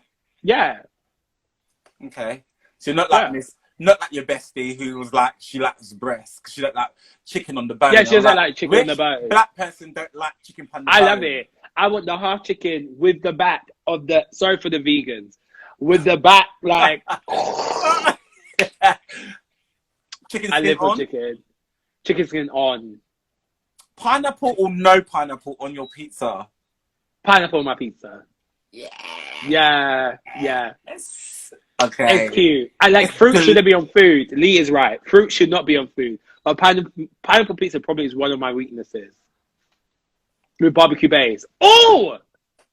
I never done that. Go. That's too much. Oh, I'm so pecco. And what other topping? Got a bit of peppers, you know, veg. Keep it green. Chinese or Indian? Chinese. I actually do not like Indian. I eat korma. I feel like I don't know if that's what I eat. I'm a It's the Chinese one with the girl. coconut that is like lighter, Yeah, like yeah, lighter yeah. brown. Yeah, korma, Korma, I think chicken it's like korma. sweet. Yeah, I have korma, but that's the only thing I will go to. Like a naans in that, but Chinese all the way. Love Chinese food. Love. McD's or Burger King? None. Trash beyond trash. I used to work. I worked at Burger King when I was younger for 3 weeks at Liverpool Street Station. Never again. Never again. Boys, Uh, beard or clean shaven? beard. Okay, shots a man. Clear shaven. Clear shaven is kind of nice, but beard. I have to go by what I look at every Some of day these questions now. are inappropriate, so I can't really answer them actually. Go for it. I'm not going to. I saw your shady comment about cocktail. What was it? Cocktail cocktail last week. Cocktail and cock talk. Yes, I said what I said. Tats or no tats? Tats. I don't actually care for them. Tats. No tats. I don't know. None. Coronation Street. Do you know why? Because they're the only ones that own their brand. If you ever did media back in the day, EastEnders is owned by BBC. Coronation Street is not owned by ITV. They're owned by themselves. So that's why they on their website they are ITV, and Coronation Street has their own like website By within. Bernarda. Okay, yeah. Yeah, because they own themselves. So that's why. Power or Empire? Never seen any of them, but probably Empire. Greenleaf is what you need on that fucking list. That's my bitch. Greenleaf. Oh, if you ask me about Greenleaf, child, Greenleaf. The girls are throwing the hearts in the Greenleaf. I cannot wait for season 6. I'm going to die. Like, it's crazy. Love and Hip Hop or Real Housewives? Real Housewives, just because of Lee. Love and Hip Hop, it's just too much trash and stone. I love them It's both. just, oh no. Real Housewives of Atlanta or Real Housewives? Yeah, probably. I don't really. Potomac was sick, but Orange County probably the OGs. Like, but I'm about to say, because I'm about to say, who's your actual favorite housewife of all time? Probably Portia or Kenya. Oh, so it's an Atlanta wife. Yeah. Definitely. Like, Portia is just too funny. Kenya is just too much. Like, it's just too much. I don't know. I don't really know. We've got 1 minute 52. Oh, I don't really know who I like. But yeah, probably Portia. She's a mess, but yeah, Portia. We're going to have to do a part 3. Really? I need to eat, girl, because I'm starving. But the conversation's not done yet. I've got a few more questions to ask you. Okay, let's before we log off. We're not going to do a whole hour. Yeah, okay, cool. We're just going to round things off. But is it going to cut off? Is it actually going to cut off? It's going to cut. If I don't log it off in the next minute... Are you sure? It will just shut us down. Yeah, it says 1 minute 18, 1 minute 16 remaining. Well, let's see what happens. Let's test it. Let's go. Next question. So the next question was going to be, well, actually, it wasn't a question. I was going to move on to talk about growing up in Peckham and how you somehow seem to think that you are the Prince of Peckham. I'm not the prince, bitch. I'm the king. There's no king. There's the king, and it's me. No, because it's like Prince Philip. King with a Q. It's like Queen. You can't have a Queen. king of Peckham. That just doesn't flow. I'm the king. I'm the king. Because I never heard of you being any type of... No, I've never heard of you What in Peckham either. What school did you go to again? What school did Mark go to again? I went to Bacon's College. Okay, where is that? That was in Bermondsey. No, where is that again? Keys, where was it? In Bermondsey? That's got nothing to do with it, though. I'm born and bred in Peckham. What primary school did you go to? I went to Dog Kennel Hill Primary School. Oh, is that in Peckham? It doesn't matter. I went to Peckham Park Primary and Part 3. My chicken burger and chips just arrived here. Hold on, let me shut my bedroom. From where? It's here, but I can't eat on. I'm not gonna eat whilst I'm speaking to you. Where'd you get the chicken and chips from? The chicken burger. Where you go? You know, something like in Oh, Peckham. yeah. So you want to talk Nowhere near the about, school that so you basically went just to. before you left, we were talking about who is the prince and the king of Peckham. And Babe, it you're just basically is. trying to say that because I went to school in Rotherhithe and I went to private school in Dulwich, means that I don't classify to be the prince of Peckham. Yo, I got a couple questions for you. Do you remember when it was Blueborough versus Peckham? Yeah. Do you remember when was the big fight in the square? After what party? Was it your party? After what party? This is back in the day. I'm talking about like back in the day. That's what I'm talking about, Miss Thing. I can't remember what party it was. Okay, it was after Waverley school prom, where I did my breakout competition and won an MP3 player. When I came back on the bus, man, they were coming on the bus, and when we were in Peckham Square, my cousin got bricked. When I tell you, like my Blueberry situation that happened back in the day, throwing fireworks over our school. I remember Dixie Chicken get fireworks bun up into the chicken shop. All these things existed when I was in Peckham. So when I say you sheltered dog in dog kennel, main word kennel. Listen, when you sheltered in dog kennel. Darling. Hold on. Instagram cutting you both off. I know, babe. It's ridiculous. Oh, is it? Is it not liking what we're doing? Oh, because of, yeah. They only give you an hour and it's so lame. I don't understand why. Well, in dog kennel, yeah. I would say then you can't have this king. You really can't try to I can. You can't, JJ. I can. You can't be the king of Peckham. I can. And you I can and I am. Peckham if you don't live in Peckham. Born and bred, still the king. You live in Barcelona. I'm the king of the castle. And you live in Barcelona. You're the king of Barcelona. You can't be the king I'm the king of the castle, and you're the rascal. We're just not I'm the king of the castle. We're not dealing with any of that. You're the rascal. I'm the king of the castle. Next question.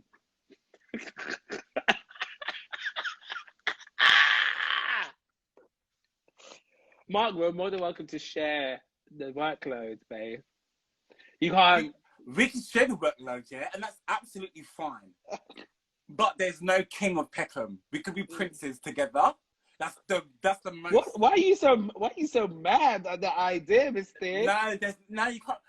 How can we both be kings? We can't both be kings. No, you're not the king though. You're the prince. No, but you're exactly. I'm giving you the role. I'm giving you the role that you wanted. It doesn't go any further than that. I'm giving you the role that you wanted. Yes, higher than the king. Higher than the prince is a king. Yeah, but I'm a king. No. I'm a king. No, you're not. I'm a king. I'm sorry to. I just can't wait to be king. That's me. I'm the fucking king. That's it. The girls are gagging it in the comments. The girls are gagging. I'm coming out with Disney Channel fucking Disney fucking shit. Like I feel like the knighthood of be. Yeah, it's like Prince Philip, like. Babe, the Duke of Peckham. If I'm Prince Philip, can't be a king. If I'm Prince Philip, you're Prince Charles. So catch that. Oh, but Prince Charles actually one day will be king. You're married to a queen. One day, as in never. He will never be king. But you're. My man, touch wood. Hopefully he doesn't die, but he will die before he becomes king. Let's be very clear on that one. Because the queen is sitting very like, move me. I just don't and that's me. Queen energy. You know what it sounds like? You sound exiled. It's the same. Bitch. You sound exiled. Girl, it's the same like running your house. It's the same like running Revlon as a UK father and still being a UK father. No one can top me. No one can take my title. I don't know how ballroom works, yeah, but the reality is that you cannot be a king and live on foreign. Like, we're not even part of the EU. Yes, I can. Bitch, have you ever heard of? Have you ever heard of? Have you ever heard of expats? Sorry. Have you ever heard of them? King of Catalonia, yeah. Missing, I'm not king, nor Catalonia, nor Barcelona. No. Yoy. How you say king in Spanish? Yoy, king, Miss Thing. Okay. Esther. Okay. Pekka now, Miss Thing. In long dress. Can't wait to begin. Go. Be the prince, like. It's fine. But if you really want the title, can someone contact you? Can someone like you want it? If we're gonna really do this, like who's the prince? We're gonna do Old Yardie style. We're gonna do Sound Clash. Oh, like Beanie Man and Elephant. Sound Clash, and Beanie Man is the king. And what, I am Beanie Man. You're not the Beanie girl Man, them though. sugar, mistake. In the bimmer, mistake. Not all of Simba, mistake. In the comments, I am all of Simba. And Simba got very lost. But still, like, if I'm Simba, you the uncle. No. Killed. No. Killed. Palm me off the scar. Killed. Palm me off the scar. Sorry, Scar, babe. mistake. And not even Simba, like Mufasa. Mistake. You is Scar. No. You is Scar. No. You Scar or you Beyonce. No. You ain't gonna just choose. You What? Scar or you Beyonce. Because I'm not even talking old Scar. I'm talking in the new remake. Okay, so no, listen. You can be Nala by my side, the king's side. Hold on, Nala's the one that had to come and find you to drag your black ass home from Barcelona. Drag the king back home. No, you may do that gesture.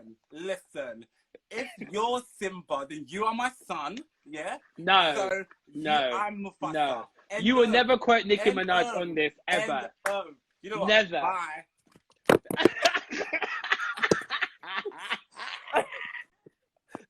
I'm not dealing with you. No, you can't have it from the king, you know. You don't want it from the king. Well, I feel like we need to... Is there a Jester Peckham? Yes. Is there a Nate? Say Nate. Said Nate. Oh my God, watch Nate now. Watch Nate. Nate, I want to see Nate come in the comments. You're dead. You're done at these streets. I just want to fight today. I just want to fight. It's because it's the closest name I know that lives in Peckham. I don't really know anyone else that lives in Peckham. Who else from the girls comes from Peckham? What do you mean? From what girls? Well, the gay, like, you know, like from the black. I don't know. Oh, the guy who runs. Oh, I don't know if I should say this. The guy who like runs Pride, Simon. He lives in Peckham. I don't know that one. Don't know Pride. He's the director of Pride. He lives in Peckham. Which Pride? Pride's in London. Been director for like the last 5 years, I mean, yes. But he's got me, like, I met him at an event and he's got me doing so much stuff for Pride in London.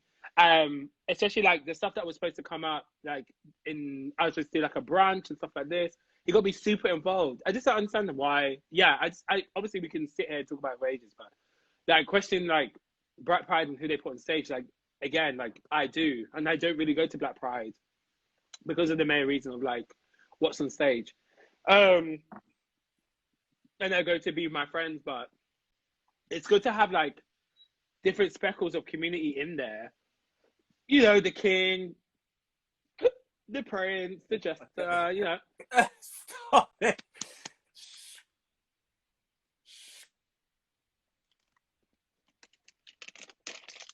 Oh yeah, I saw you did a little ASMR the other day, by the way. Yeah, I feel a bit. Yeah, I got one planned. I'm really into ASMR.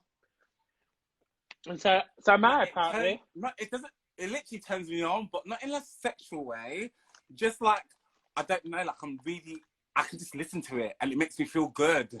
And it feels nice to listen to somebody like tapping and slurping on a shrimp or whatever it is that they're doing, the crunching, the... Oh, maybe we should do, right, I'm going to bring you back on. I'm going to bring you back on the show, and maybe we should do the next one, ASMR. And we can speak like this for the whole time.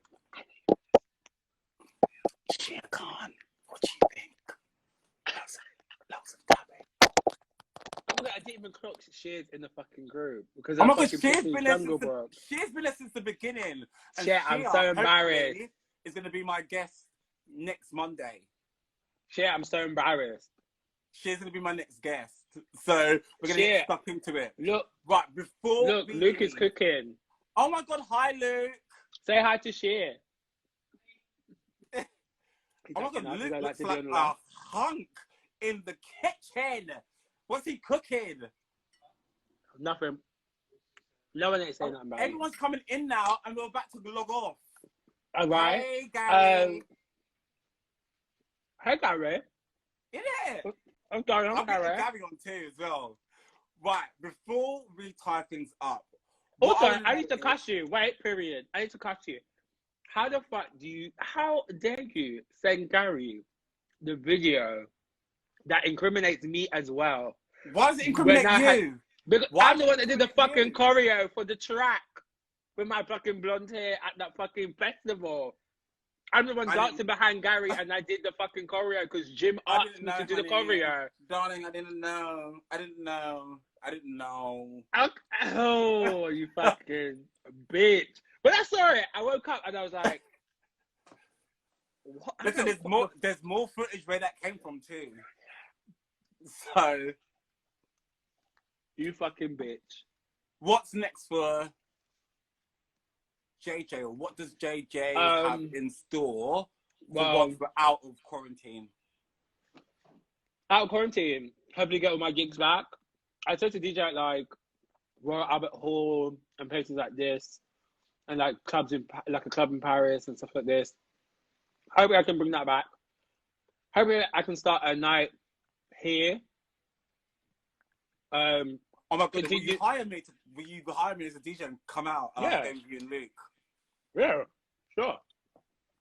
I need a good international club experience because that BBB Paris.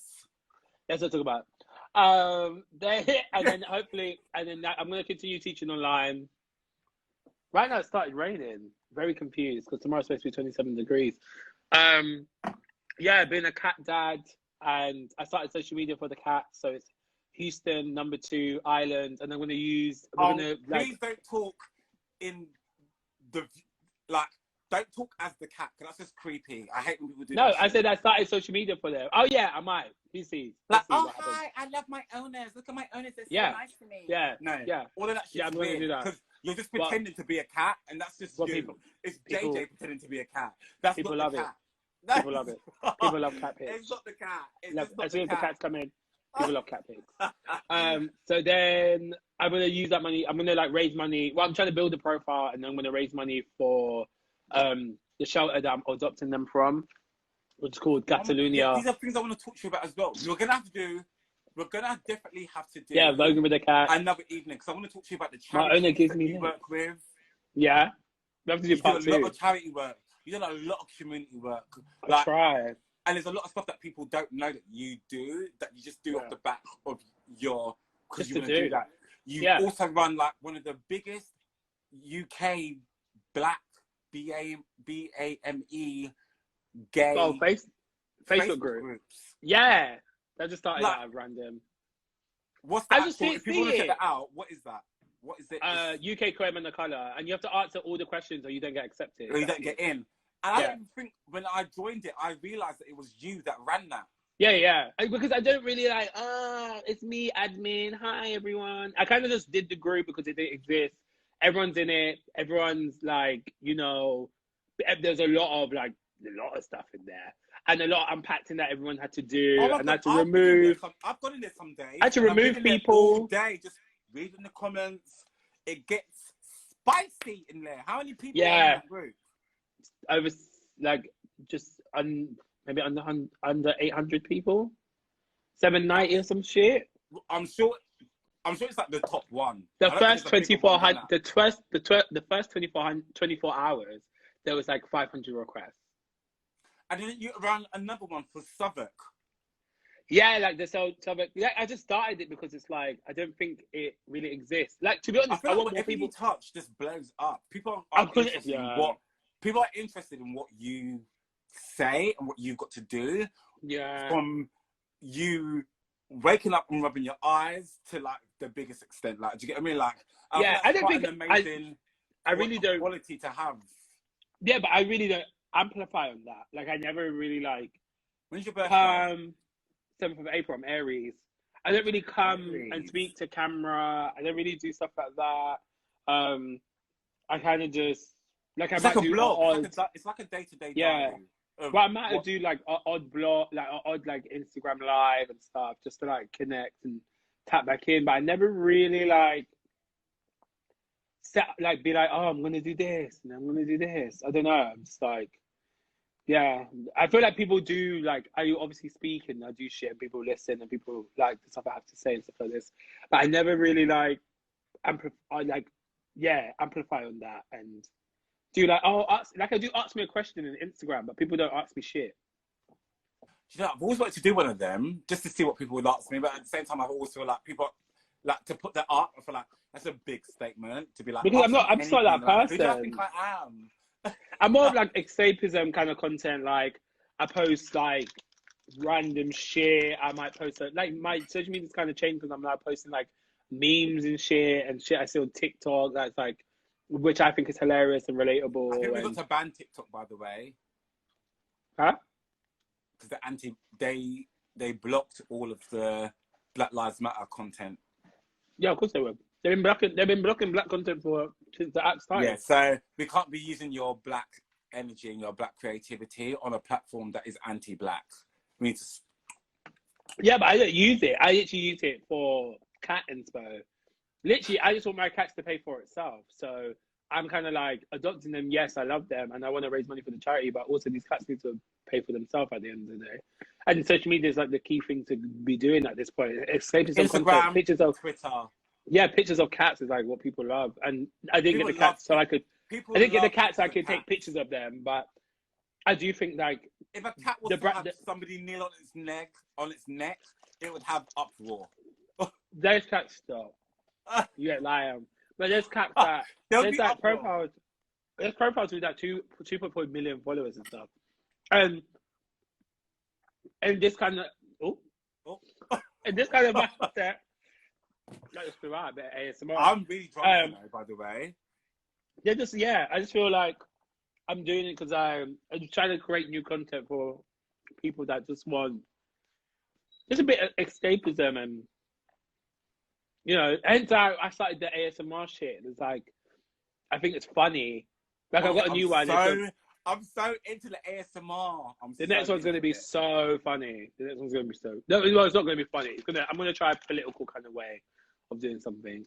So let's see. But it's not really like planned. Like I'm just like, oh shit, it's this day. I should do my ASMR again. Oh, what can I do? Okay, I'm going to read the comments.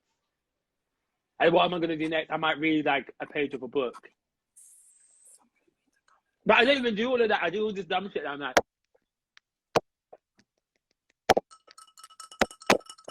yeah.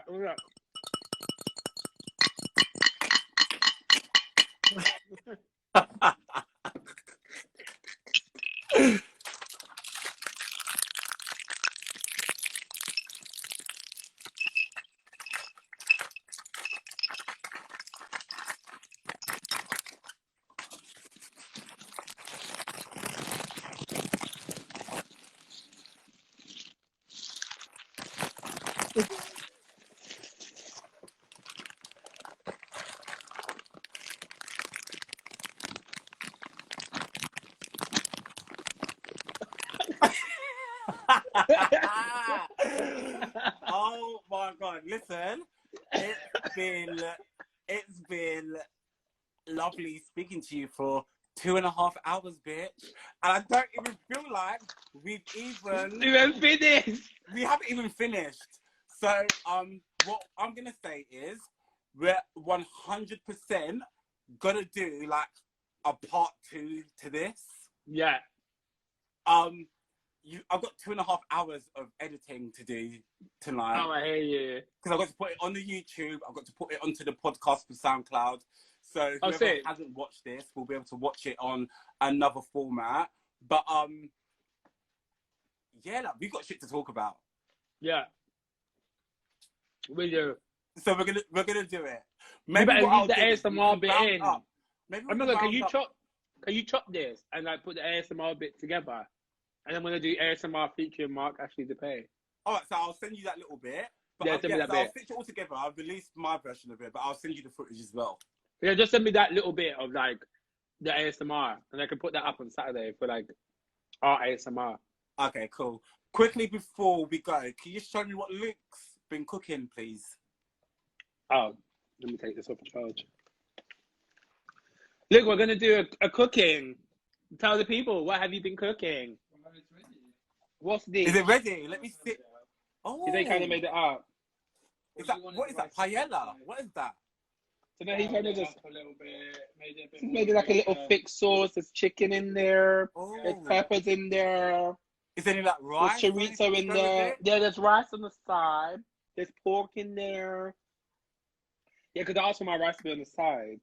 Is there? It's gonna be As soon as we're out of this quarantine, I'm coming to Barcelona. So is there a bed or like a sofa that I can sleep on?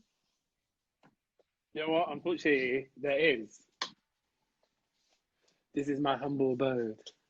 This is one room. Is that the spare bedroom? Yeah, Well, you better spread the bed before I come over. fuck that. Oh, it's cute. I try. I'm there. Maybe we can do the live straight from. I can do it with you. Yeah, why not? We can do like a at home with Jay Jay. Why With not? Oprah. I'm down. Yes, the king. Right. Thank you for joining me. No problem, love. Thank you for everyone for listening. I will get back to you with our second date. Give my love to Luke. I will. Keep safe. Keep happy. Wash your hands, dirty pig. Love you. I'll speak to you in a week. Yeah. Yeah. All right then. See you, Last babe. one. Bye. Bye. Yo, yeah, that was Chit Chat with Jay Jay Revlon. Thank you to everybody who tuned in tonight. This is my fourth episode. Some of you lot have been here since 7:30, so ratings to you. We can all go have a little toilet break now. I'm gonna have my little chicken burger. Next week, hopefully, she's in the comments. Shia Khan is who I'd love to join me next Monday. So keep tight. Well, no, I don't even know what I'm saying. The alcohol's set in. I've had 2 pints of rum and something. Anyway, I'm gonna message her, and when the artwork gets released tomorrow, you'll know who my guest is for next week. So enjoy the rest of your week. Keep safe. Black Lives Matter. Good night.